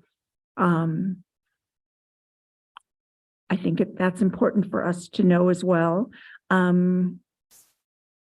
Also, how many teachers, if you could get this to me also, how many teachers did we have, in 21, 22, 22, 23, and, what are you expecting in 24? And this may be superintendent, are we still, I know you've said that when it comes to, staffing levels going down, that we've just basically used attrition. So do you believe that trend will probably continue as well? Yeah, to an extent, but at some point, we will probably have to get to the point where we have to make some hard decisions. That's not the goal, that's not, but that's always, we'll have to watch it. I mean, the budget office has done a remarkably good job of projecting and giving us a sense of what's happening, and we're watching enrollment. And of course, it's both the capital master plan and Richard's departments that are both sort of tracking and giving us projections on enrollment. And it's something that has to go as part of the planning, and we recognize enrollment's going down for all the various reasons. And I'm just assuming, and you all can get me that, is as enrollment is going down, then the number of employees that we have is also going down. Is that true? It has been, yes. Okay. Has it pretty much kept up percentage wise? I mean, I don't know if Dr. Bowman's the one that knows that. I don't know who knows that. But that would be something that I would like to see. It's like, okay, if enrollment has gone down, I think, and I don't know, you all know, is it gone down like 5% between last year and this year? And maybe the last couple of years gone down about 11%. So has the number of employees kept up with that as well, the decrease? So if I could get those numbers, that would be helpful as well. And then and first I wanted to do this because I think it's really important, is I just want to applaud the taxpayers out there and thank them for funding a $2.16 billion budget for our 68,900 kids. They deserve a big thank you. I mean, that is like over 31,000 per child. Was only like 22,000, a couple of years ago. And that just tells me that our community cares about our kids. And even though they are not seeing the student outcomes improve yet, they're just still willing to, to fund them because they believe in our kids. And we all know it's adults that are failing the kids. It's us, it's you, because it's not the kids failing themselves. And so we need to do better because they can do better. I know, having taught in every quadrant of the city, every child that I ever taught was capable of learning to read and do math without exception. So we can do better than having 70% of our kids not be able to read at grade level and 80% not be able to do math. And it is on us because we're the grownups in the room. Now I was looking, I think we've lost since FY21, like 8,800 kids. So that's a pretty big, right? Pretty big decrease. I'm thinking about how many high schools, 88, how many schools that is. And then I'm looking at our budget, and I understand most of it goes to, paying people, but our budget has increased like over $500 million, over $500 million since FY22. I mean, when I started on the board 8 years ago, it was like 1.3 billion, I think, or something around there. So that's like a 31% increase in a couple of years. And that is, how can we, if you think about that, by 2028, we could have 100% increase, budget could increase by 100%. If we're increasing it every couple of years by 31%. So I just want to know how you all think that is sustainable, honestly. Yeah, and some of the increase that we've had in the past few years, of course, was for the ESSER funds. So we have had 3 portions of ESSER funds, and that's the big, that's why the federal has been much bigger than usual. Yeah, much of the bigger piece of the pie than usual. So we'll start to next year that a lot, that cliff is coming. So, that will affect the budget and the budgets will start to look smaller again. Like I said, we're gonna start seeing that flattening of the SAG. We've seen it going up. I think they've kind of like, by increasing that unit value, they know we've implemented a lot of stuff and have to keep moving forward with less enrollment because it's happening statewide, even nationwide.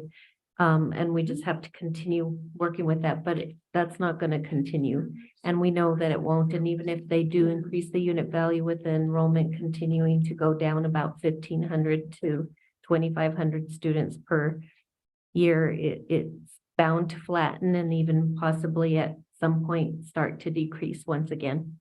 So I know you're talking about that SEG flattening, that you Mhm. are pretty sure that's what's going to happen. And then these ESSER funds are going to go away. So like, what do you anticipate happening to the budget in the next, maybe not next year, next fiscal year, but the following year? I mean, what do you think, Ms. Montoya? What do you? Yeah, our projections so far for the operational portion anyhow is that flattening portion that we're going to just continue to be flat for at least probably the next 3 years or so, because we're fortunate that the state, has a strong income from fuel, gas and oil. Thank you, oil.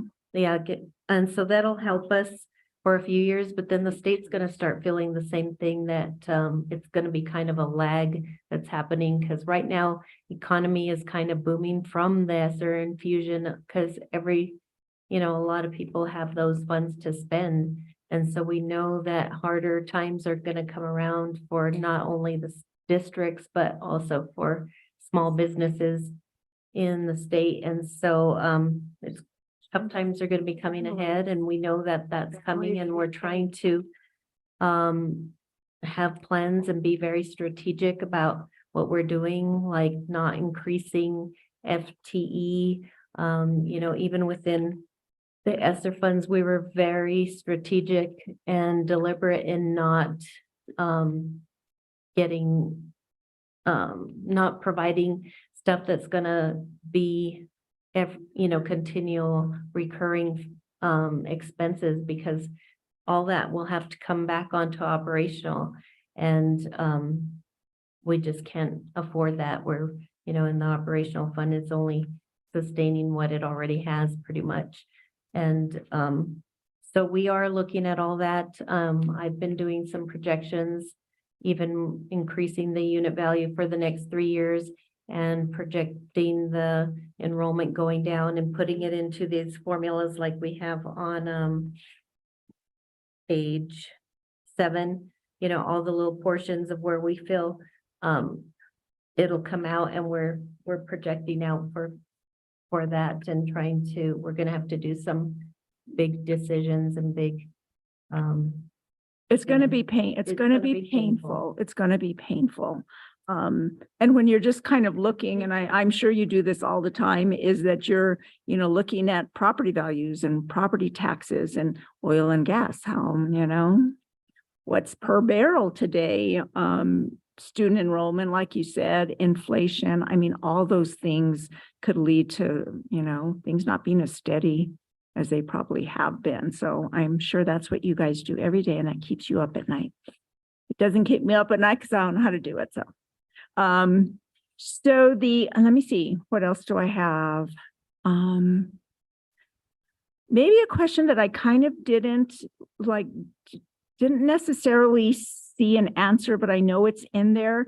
When you're, doing the budget, is it in there? Are you really reflecting like the capital needs that you see as our enrollment is declining?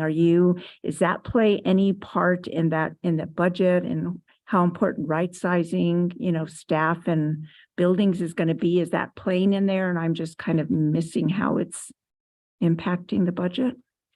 Yes, so we think about all of that together. Of course, each capital does their own budgets and stuff, but we do think of how are we going to do that. And of course, the right sizing projects is one of the ways that we're seeing that. And as the enrollment goes down, it's probably going to be more schools that may have to be thought of as incorporating together or different strategies like that. So there's a lot of different moving parts that will affect the budget, and they'll affect each other, right? The capital and the grants and because the grants are going to be shrinking also. So all of those together are going to have to be thought of together and work together. Yeah. Okay, now this is just kind of going to some, board members have already talked about, and I know Member Dominguez did, is like when you're looking at the goals, 1, 2, 3, and 4. And I would like to just really see, and I know that you did point out, I want to know, like President Montoya Cordova does, is what is new? I mean, what are we really doing that's new when you say we have new, a new math curriculum? Well, that happens. We go through adoption. That isn't something really new, or iReady is not something really new. So I want to know when it comes to, goal 1, I want to see what the data is for Read 180. I want to know how many kids, I want all this data. The number of kids that are attending before and after school tutoring, and how is it being targeted? The online paper tutoring, is it, what are the results for that? Those are things that are important, and those will help show us if we really are putting the money toward goal 1 and it's affecting student outcomes. So I think those are things, same thing for, goal 2, all those materials that are in there. I just want to know, what their improved student outcomes are. How are we going to tie them to?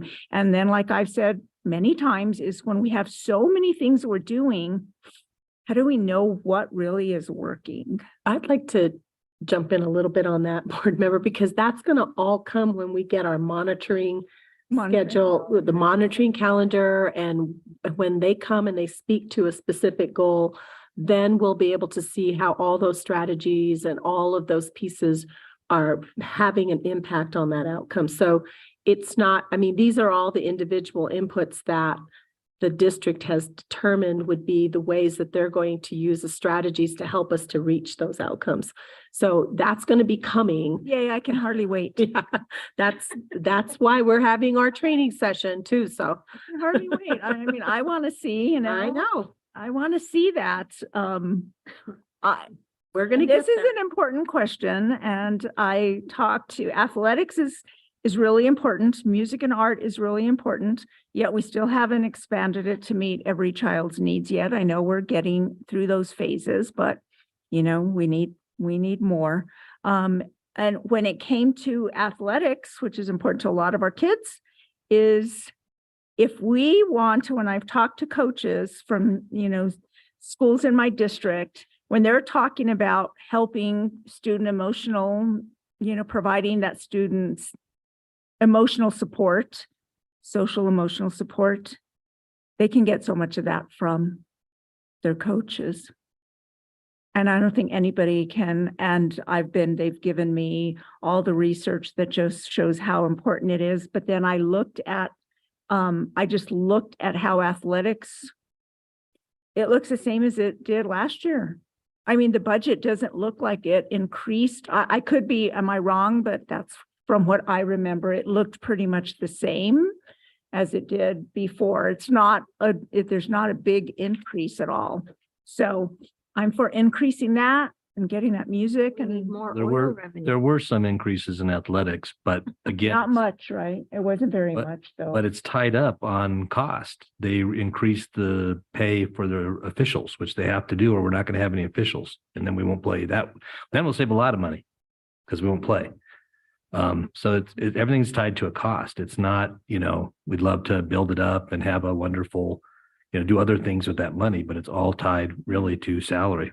We know music and art and athletics is good for.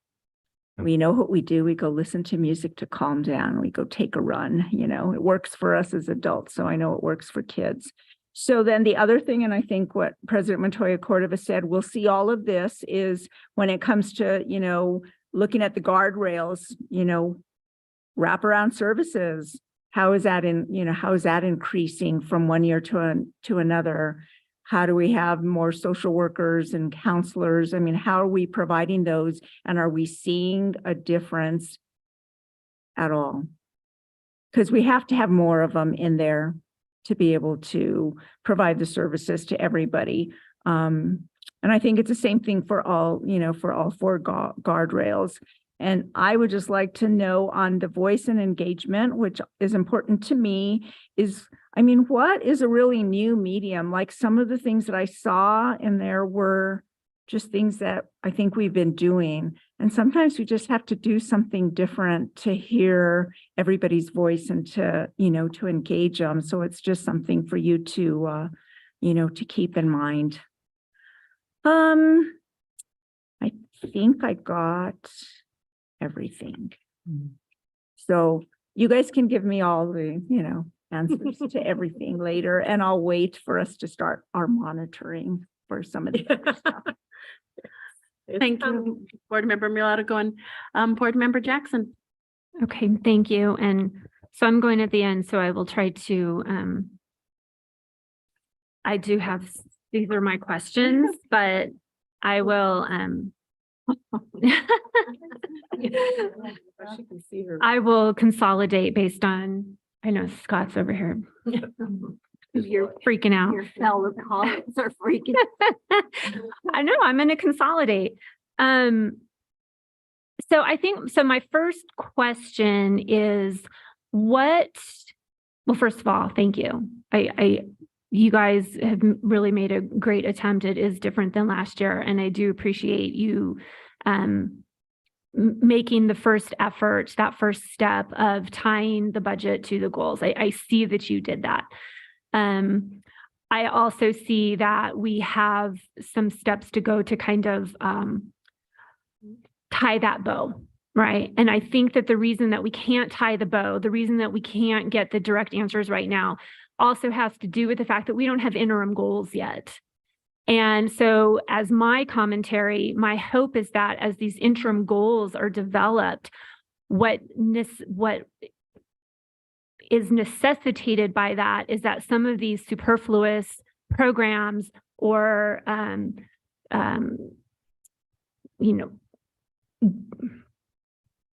things, that's not the inputs, thank you. As we start to learn what is working and what is not working based on what your interim goals are, I hope that some of those things will go away, which then as we come to a cliff, we've already kind of weeded out the items that aren't working. And so I think my first thing is I wrote, yes, exclamation point, exclamation point. Thank you for doing an audit. I'm that's what I was also wanting to hear. I kind of wanted to already see that. So it wasn't in here, but I'm glad that you addressed that because that's what we need. We can't just throw spaghetti at the wall to see what's going to work. We have to have the data and we have to know what is going to work. And I think part of the problem of this splattering of programs that are listed in here is there was nothing to set them against because you guys don't have the interim goals yet. Yes. Yeah. Okay. Yes. So I'll be looking forward to that over the summer to set those goals. So my first question though is what is our per pupil expenditure? And the reason I ask is because Board Member Mueller-Aragon just said 31,000, but then if I look online, it says 26, and then I look somewhere else and it says 10,000, and then our unit value is 6,400. So what is our per pupil expenditure? Right. I was actually hoping to address that when it was said. So the $31,000 is if you take everything. Okay. So you take all the capital, you take all the investments, you take everything. And, we don't actually have all the capital money. Remember, it's a 6-year. We only get part of it every 1/6 every year. And that money does not go into direct classroom instruction. That's for maintenance. That's for furniture. That's for building schools, and all very valuable, all very important. when you go into calculating the money for the student, you're really looking at the SCG.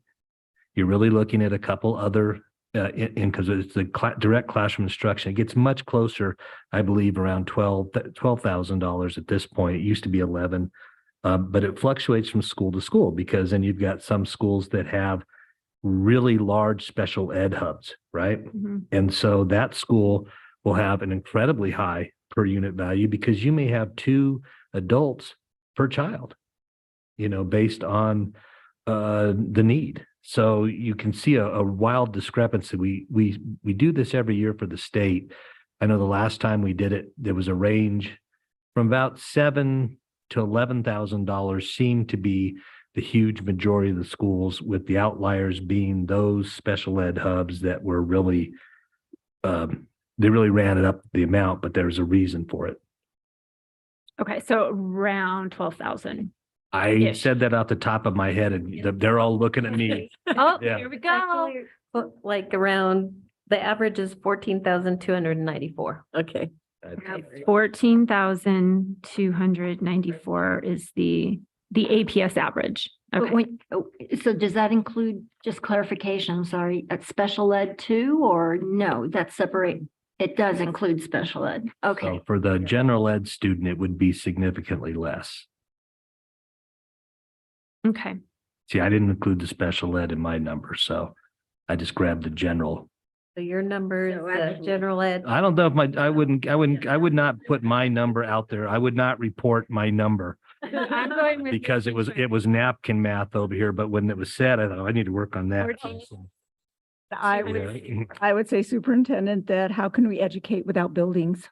Oh, So I just think that's a little bit that's fine. disingenuous, because you can't educate, and if we don't need the capital in order to educate, then we should send that capital money back Yeah, to them. nobody was saying that, but I would say this, that if we're going to use it that way, then when we compare ourselves to other states, then you have to use the same criteria, because what I get is, this happened to me recently in a meeting. Well, Denver spends 8,000, you guys spend 26,000.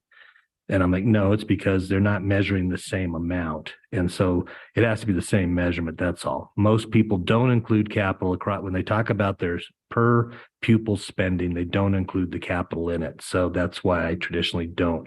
I agree. If you don't have a roof, it's going to be a rough day. So, but that's just how it is. So I'll just add, a lot of states do not fully fund operational expenses. So we look way high when you look at state expenditures compared to a lot of places, but it's because they're funding a whole bunch of their operational with property taxes at the local level that aren't equalized. Okay. Sorry, Okay. Okay, back to me. So, okay, so, and then my next question, I think, again, is looking at guardrail number 2.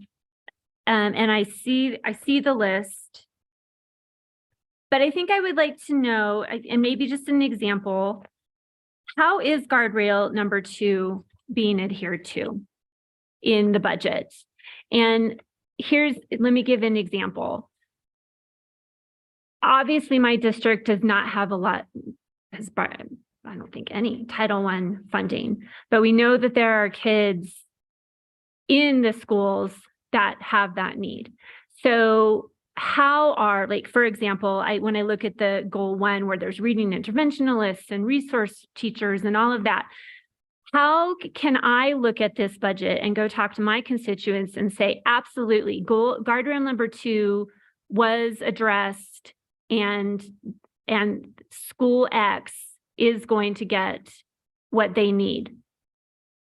you can answer that by a number of ways. Some of the examples would be the nursing program, the free lunch program, the fact that there are counselors in every school. There are attempts made to make sure that this goes back to the foundational element of a budget, that there are foundational pieces to that have to exist. There are schools that have a half-time librarian instead of a full-time librarian, but they do have a librarian.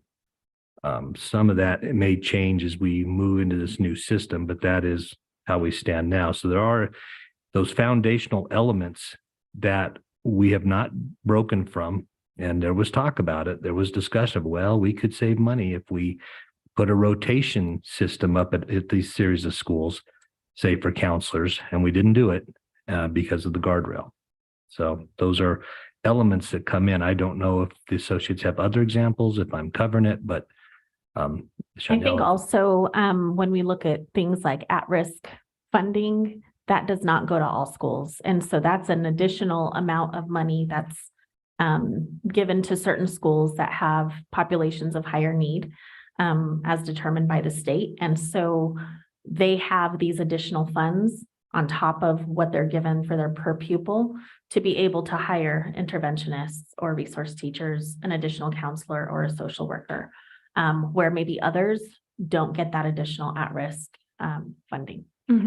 So Right. So I'm being 100% selfish here. I realize that, and I realize I'm at the end, but for schools that do not get at-risk funding and for schools that do not get Title I funding, but there are still children that are in those schools that still need those services, how can we guarantee that Guardrail 2 is being addressed for those students that, and sorry, whoever, I'm looking back at Troy, I don't know, that those kids are getting the funding that they need and that the resources are being allocated equitably?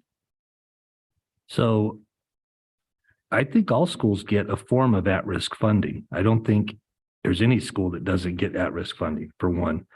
Two, we have done things, like I said, and you could look at, well, the behavior redirectors are a good example. Every school gets a behavior redirector. When that program started, it was not necessarily going to be at every school, but it grew into every school, and we've held the line on that. So there are elements that exist for your schools, answering your direct question, your selfish question. I know. And Don't put where to, oh, Esteban left. Okay. so that do apply to your schools. Attendance supports, for example, is across all the district, and you get that. So there are elements that are there. Now, if you want to say, well, did we get the same amount of counselors? No. Did we get the same amount of social work services? Probably not. But at a base level, there are people there on campus because of that guardrail and because of our commitment to making sure all kids have it. The behavior directors is actually a pretty good one. Okay. In regards to goal number 4, I don't think that this question got answered. And maybe this is for you, Dr. Muir. Is the what did we talk about? Oh, that I wrote, there's a splattering of programs that might not address goal number 4, and it's because it hasn't been defined. Is that definition coming? That's from us. Well, we have, Well, but we it don't is perseverance, self-regulation. We have the definition. We have a definition, but we don't have a way to measure it. And so what's hard on this one for the staff is that we haven't really selected our way of how we're going to get there. And so it's been really difficult. And this has been one of the goals that Ashley, as part of our coaching, has been coming back to us on this one, that we need to, that's kind of on us. So we have this very broad piece. We've talked about different, they've talked about different programs we would use and what we're going to have, but we don't have an X and a Y on this, and we don't know how the X and the Y is going to get there. Whereas with the others, we have at least an X and a Y. We know the tools that we're going to use to measure and what we're going to look at. And so that's what's been holding us up a little bit on this, because it's not fully defined yet. It's not, and that's on us. I think we've kind of created a little bit of flux in this so that we have to hone in on this one. And this is going to be one of those things that the Council of Great City Schools is going to actually do with us when we have our training coming up real soon. That's going to be in person. They're going to AJ and Ashley are going to get really serious with us on this particular goal. I'd like to respond just a little bit, Madam Chair and Member Jackson, members of the board. We are looking at some tools that will help you as we look at how are we going to measure this goal. So we're looking at ways to do that. I did want to respond a little bit. We had lots and lots of things that schools did the same thing, in terms of, we don't know what they decided was in goal 4 because we didn't define it for them yet. And we didn't define it for the departments yet. And so we were looking at really sort of what the goal says in terms of what it is.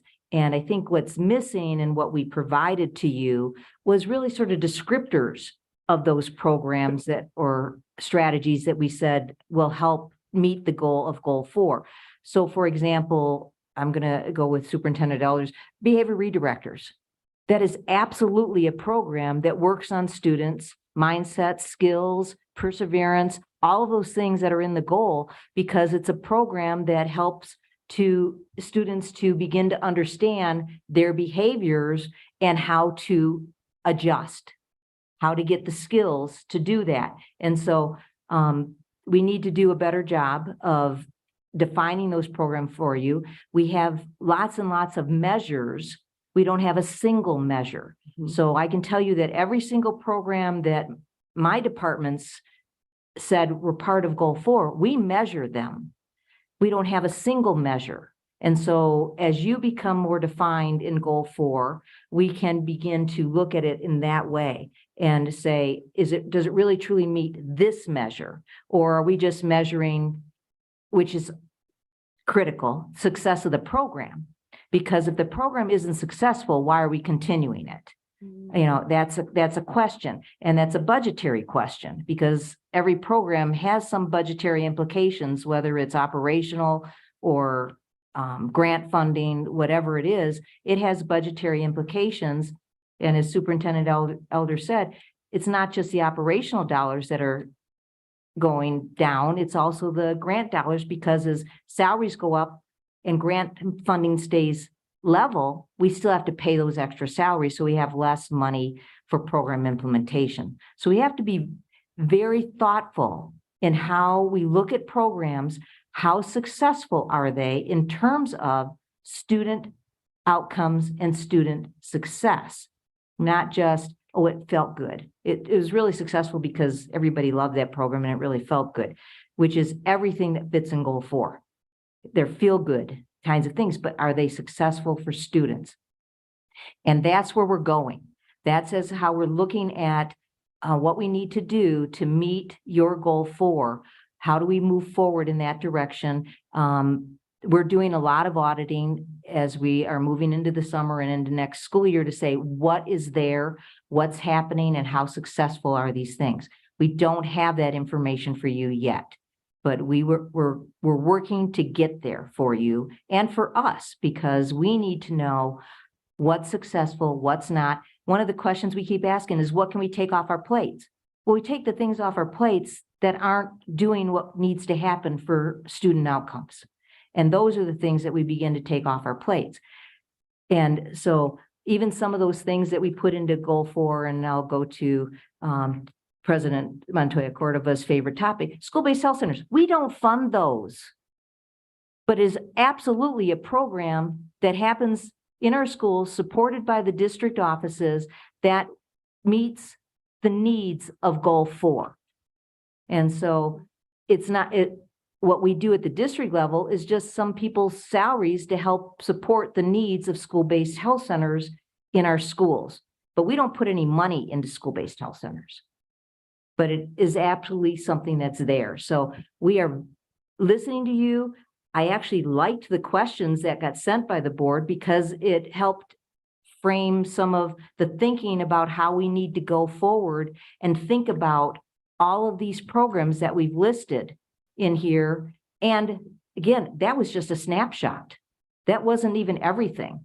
It was a snapshot to give you some ideas of things that we're doing, but we need to give you more information so that you can understand when we say behavior redirectors. Does everybody know what they are? I'm not going to go into that here. No. So how do you know that that's even a program that aligns to Goal 4? Because we haven't given you that information yet.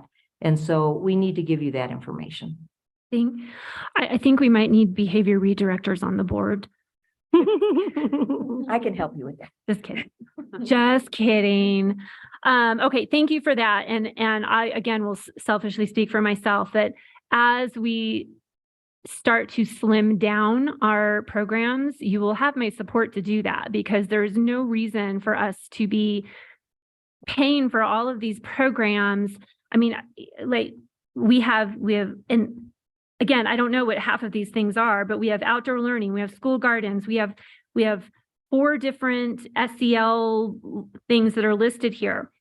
Do we need 4 of them? Probably not. Do we need 1 of them? Yes, definitely. So let's, as we move through this, and I hope what you're hearing is maybe some more direction as to where the interim goals need to be, as to what we're looking for, right? As you guys move forward with that. So those are kind of some of my philosophical questions. If you don't mind me asking some very specific questions. Special ed funding, there was not much of an increase. How are we addressing the gifted needs as well as the special education, the disability needs, with not much of an increase?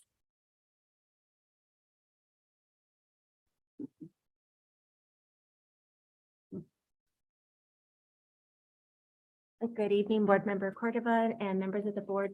Ms. Jackson, the gifted education funds come out of our operational budget. So for special education, most of our salaries, if not all of our budget, goes through the operational funds, which also funds our gifted programs. So our gifted resource teachers along with the materials.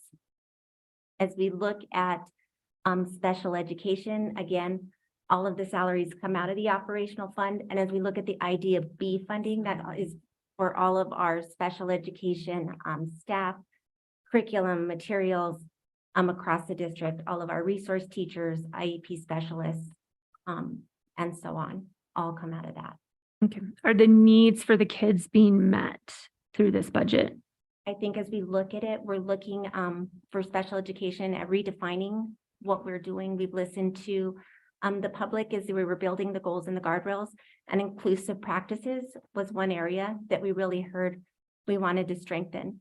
So as we look at what we're doing for special education and with our budget, we are realigning programs and supports so that they are directly to the schools. And you'll see through our strategic plan that we'll be putting some measures in place that will give us that data and the direct support to schools for professional development and supporting students. Okay, thank you.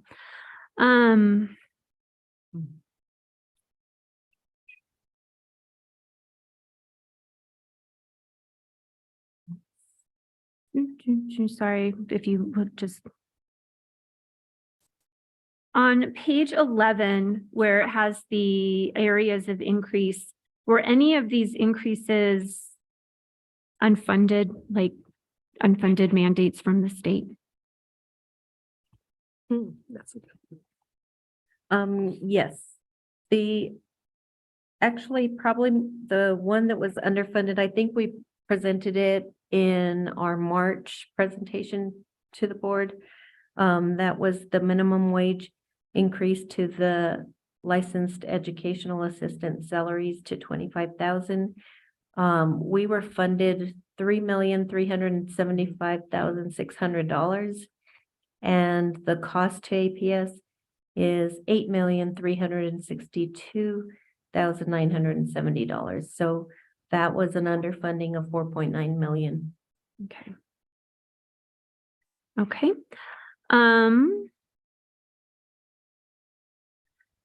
Page 15, the 7% that they're having to use other funds. Is this where schools are just trying to cover the cost due to lower enrollment, where they're trying to keep, like, why are they having to pay 7% to secretarial staff and custodial staff? No. No, you're, Oh. that's not what the pie No, chart says.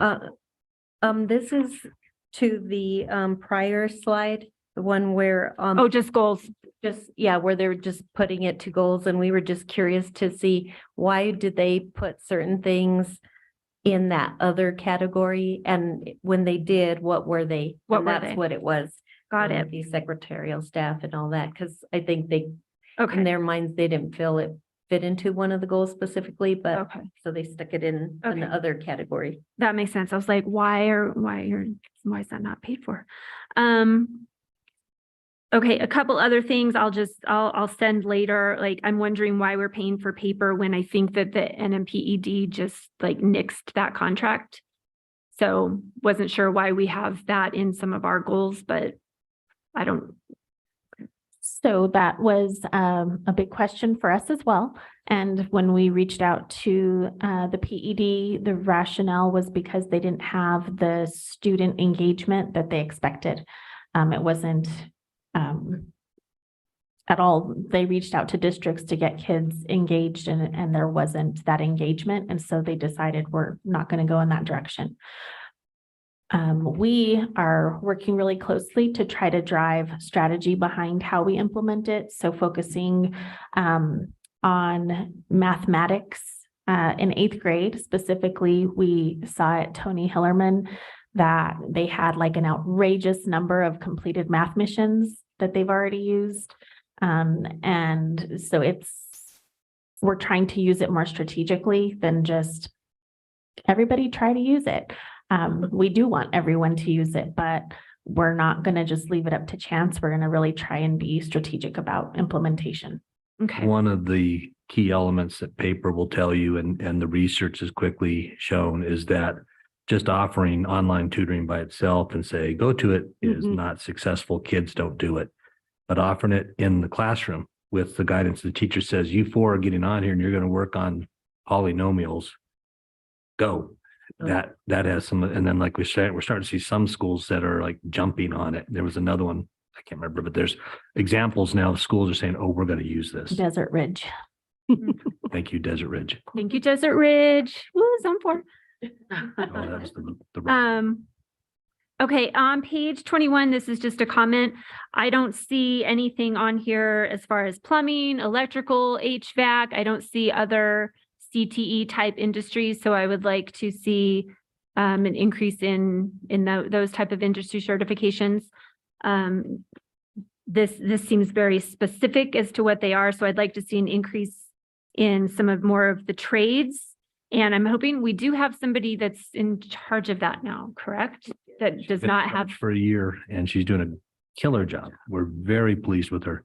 Okay. She just did not get us the information that we needed in this particular project, but it's there? Or there's elements of it, and it's there, but it needs to be expanded, and she would fully recognize that and agree. Okay. I will say, Board Member Jackson, that the elements of the trades, you see a lot of students that are actually in dual enrollment, where they're taking courses either through C&M and they're enrolled in like their electrical, plumbing, and also HVAC. So there are pathways for them to get to that. And some of the schools are using that as a way to get them started.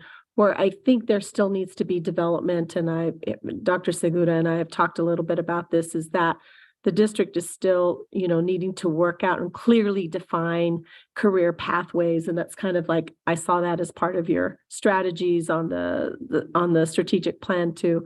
But I will say also that a huge improvement with Ms. Shagar at the helm in terms of the work that she's doing with the CTE department and just her the career pathway side of the work that she's doing. We need to just have more, because there are students that are taking these, but that we just need to increase the numbers. Well, yeah, I mean, that's goal 3. Mm-hmm. Right? Like, we need to have more industry certification, more pathways. Mm-hmm. So I think the other thing is fine arts, right? Like, we want to continue that. We want to make sure that is funded, because, there's those phase 5 schools that are pretty ticked off right now that they have to wait another year. So if there is a way that we can reach out to those phase five schools to say it's coming, that would be great. There are going to be petitions coming, if you haven't seen them already, that there are schools that didn't get funded and they're upset about it. And, they're going to point to our guardrails and our goals to say why they didn't get funded. So we need to focus on that as well. And then student transportation, we're hearing with the calendar and the start times that they are what they are because part of it is transportation. And so, however, we need to fund that in order to, I know we can't hire people. I know all of the problems. Let's just try to focus on that so that we can, again, do what's best for our student. Oh, yes. Just two comments to that too. One, people say, oh, the start times have changed. It's because of transportation. Well, that's part of the equation. The other reason start times changed is we had to add hours and time to the elementary schedule. Mm-hmm. So I get a lot of the board made this decision and the superintendent is doing this to us. And I would remind everyone that the law changed and the amount of hours changed. So unless we had a lot more days, we had to add hours. And it was elementary that was adversely impacted the most because it went from 990 to 1140. So that's where the hours change come. Now, transportation has an impact on that, but really the only impact was the desire to move the high school schedule. And so somebody has to go first, somebody has to go second, and somebody has to go third. That's how it goes. And remember, in terms of transportation, we don't get a big bucket of money and they say, spend it how you wish. They reimburse us.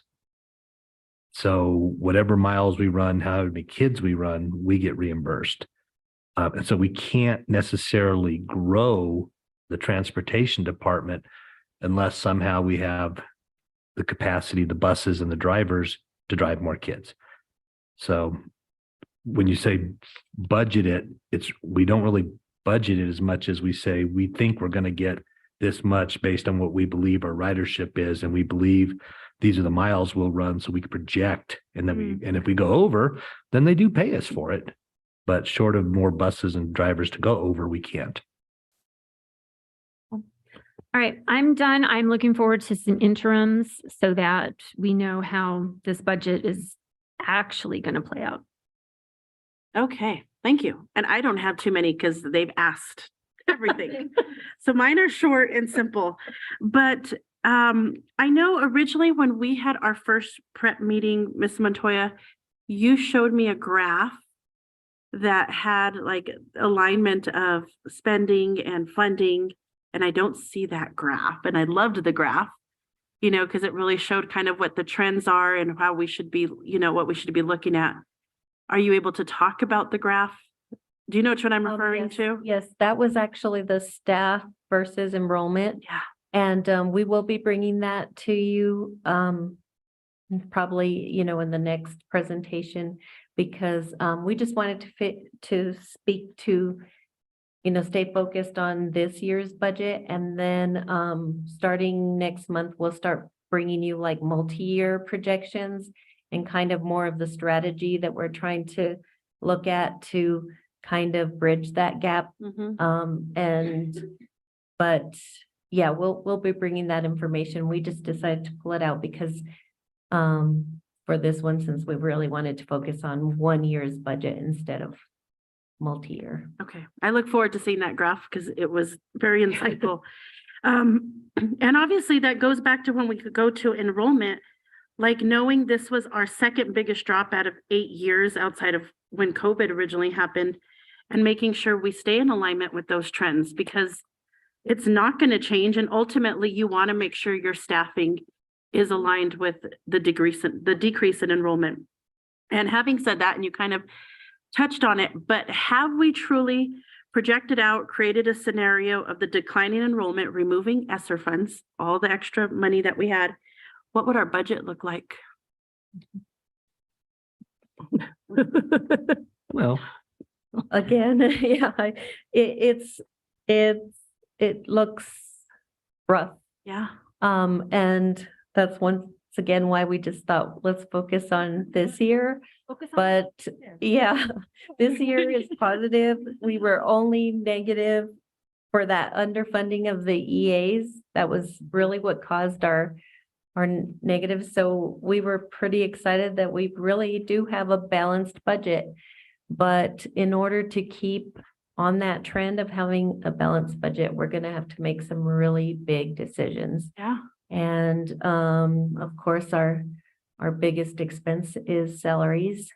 And so right now we've been really starting to assess our actual FTEs versus what we budget, because we think there's a little work in there. We're trying to, another project that we're starting is we're trying to get a new ERP, now we have Lawson, we're looking for a new financial system because currently we do not have position control. And that's really what's needed for us to effectively see how many positions are just out there that we could cut the positions without actually cutting people.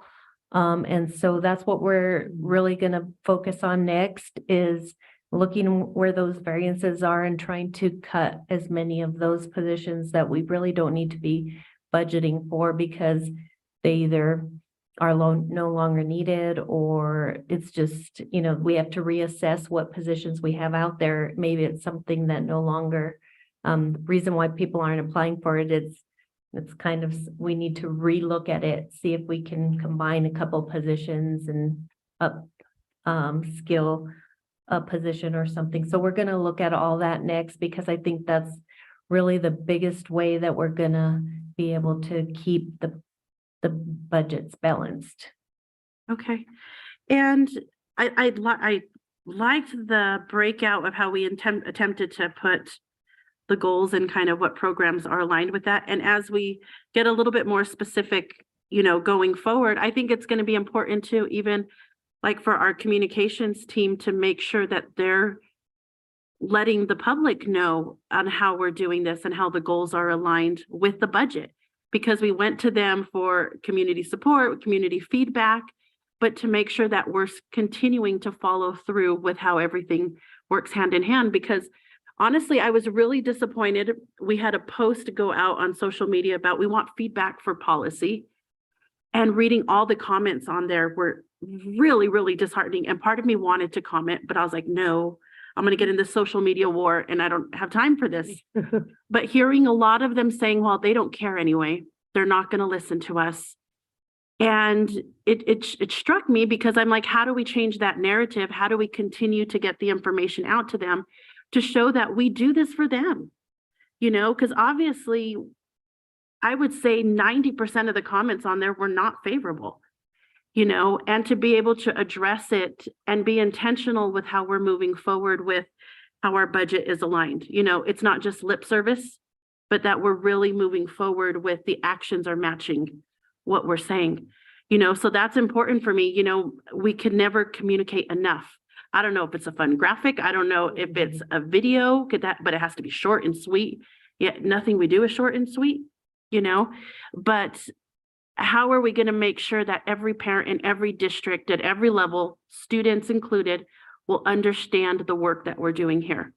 Because there's a huge disconnect still that's happening. Can I comment on that? So on the SOFG side of it, the other piece that's tied to this is still the ongoing community engagement piece that we must have.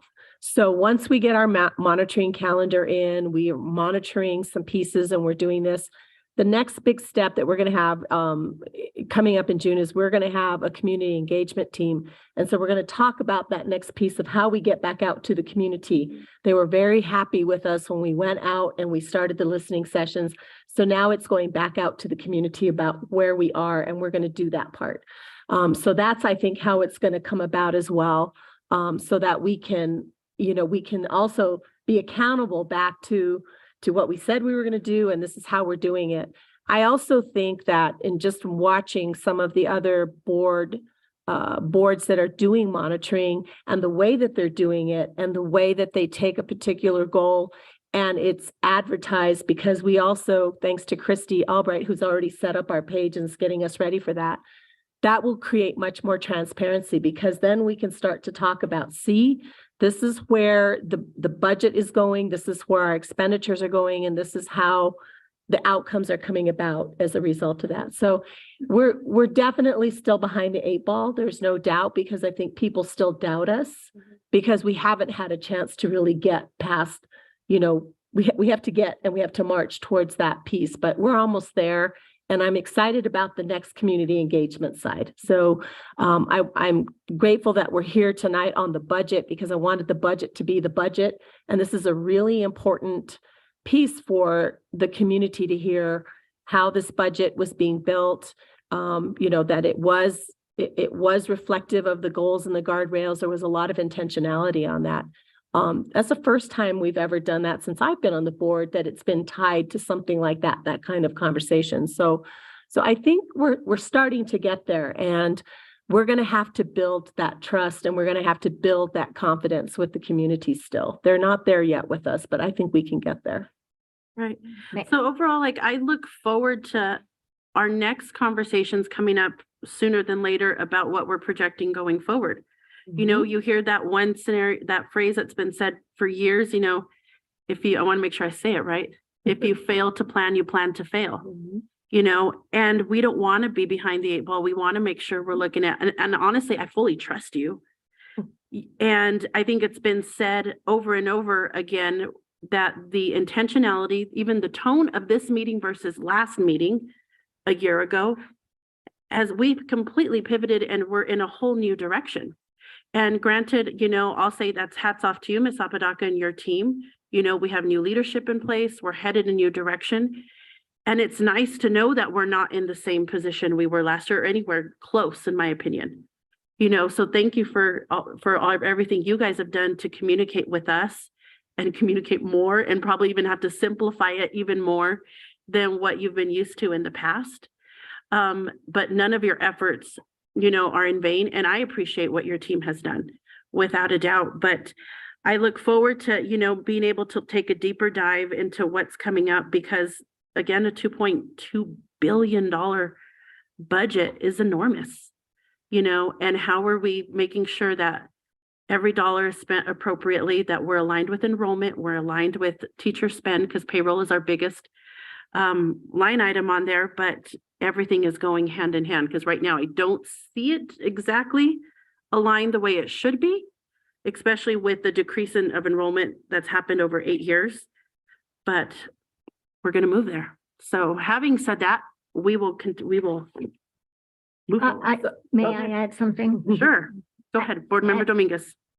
So I really want to make a pitch perhaps, or bring to light that in order for our staff to do the important work that you do, not only in finance, at the district level, administratively speaking, but also in the classroom, we have got to invest in high quality technology. Our technology is really and I know I think we're going to replace Lawson, or we're going to upgrade, but I say go for the gold, because when the technology makes your job so cumbersome, that is lost time and money, quite frankly.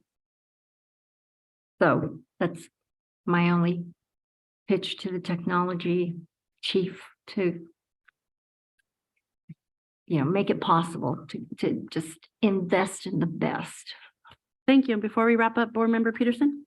And I will make a motion that we approve the budget. But before that, just one quick, because you did such a wonderful job of sort of laying out all of the vast array of things that we do for the goals and guardrails. It just crossed my mind that community schools should be under many more things than just wraparound services, that community school councils should be a part of voice and engagement, the new key practices that are really at the heart of community schools really are going to be looking at high quality instruction and curriculum and equity. So I just, since this is such a wonderful list, community schools should be a real vital part of that. And the one other thing, a lot of schools do have active student councils. And I think that's one low cost, really effective way of increasing student voice. And some are really carrying that out. And some might just need some more support getting started, but I'd like to see that under voice and engagement added on. And thank you if I didn't say that before. And I move that, if that is in order, Madam Chair, I move that we approve the proposed Albuquerque Public School budget for fiscal year 2024, including charter school budgets. I'll second. This is Josefina. Thank you. Ms. King, may I have a roll call, please? Yolanda Montoya Cordova, Yes. Peggy Mueller Aragon, Yes. Danielle Gonzalez, Yes. Barbara Peterson, Yes. Josefina Dominguez. Yes. Courtney Jackson. Yes. Crystal Tapia Romero. You guys did it. Yes, yes, yes, yes. Great job. Awesome. So our next Finance Committee meeting will be held on Wednesday, June 28th, 2023 at 5 p.m. in the John Milne Community Boardroom in the Alice and Bruce King Educational Complex at 6400 Uptown Boulevard Northeast, or virtually at aps.edu. With this meeting being adjourned, we will be followed by a special Board of Education meeting. Thank you, ladies. Okay, so our next, welcome to the Board of Education Special Board meeting. I'd like to call this meeting to order. Ms. King, may I have a roll call, please? Peggy Mueller Aragon. Here. Danielle Gonzalez. Here. Barbara Peterson. Here. Crystal Tapia Romero. Here. Josefina Dominguez. Here. Courtney Jackson. Here. Yolanda Montoya Cordova. Here, and our first item for consideration action is adoption of the May 24th, 2023 Special Board of Education meeting agenda and approval of the April 26th, 2023 and May 1st, 2023 Special Board of Education meeting minutes. And Go ahead. I will move for approval with the removal of 4A, I think. Yeah, or A4, yeah. From consent. And I'll move for approval of the May 24th, 2023 Special Board of Education and the Special Board of Education meeting minutes of April 26th and May 1st. This is Crystal. I'll second it. We have a roll call, please. Peggy Mueller Aragon. Yes. Danielle Gonzalez. Yes. Barbara Peterson. Yes. Crystal Tapia Romero. Yes. Josefina Dominguez. Yes. Courtney Jackson. Yes. Yolanda Montoya Cordova. Yes, so our next item is the consent agenda and consideration for approval of items approved by the Finance Committee on May 24th, 2023, with the exception of A4. May I have a motion on that? I will move for consideration for approval of items approved by the Finance Committee on May 24th, 2023, with the exception of A4. Second, I'll second. This is Barbara. may I have a roll call, please? Peggy Mueller Aragon. Yes. Danielle Gonzalez. Yes. Barbara Peterson. Yes. Crystal Tapia Romero. Yes. Josefina Dominguez. Yes. Courtney Jackson. Yes. Yolanda Montoya Cordova. Yes, next we need a consideration, approval of item A4, the approval of intra-function transfers for grant budget for the month of April 2023. To have a motion? I will move for the approval of agenda item A4, approval of intra-function transfers for grant budget for the month of April 2023. May I have a roll call, please? Oh, you need a second. Crystal. Oh, we need a second. I'll second. I'm ready to go. What happened? Peggy Mueller Aragon. No. Danielle Gonzalez. Yes. Barbara Peterson. Yes. Crystal Tapia Romero. Yes. Josefina Dominguez. Yes, with reservations that I stated previously. Courtney Jackson. Yes. Yolanda Montoya Cordova. Yes, so the next Board of Education meeting will be held on Wednesday, June 7th, 2023 at 5 p.m. in the John Milne Community Boardroom of the Allison Bruce King Educational Complex, 6400 Uptown Boulevard, or virtually at aps.edu. And the next special Board of Education meeting work study on student outcomes focused governance will be held on Thursday, June 22nd, 2023 at noon in the DeLeo Martin Community Room of the Allison Bruce King Educational Complex, Northeast. And board members, before we adjourn, I just want you to please stay behind because we need you to sign a few budget documents before we leave. And with that, we are adjourned.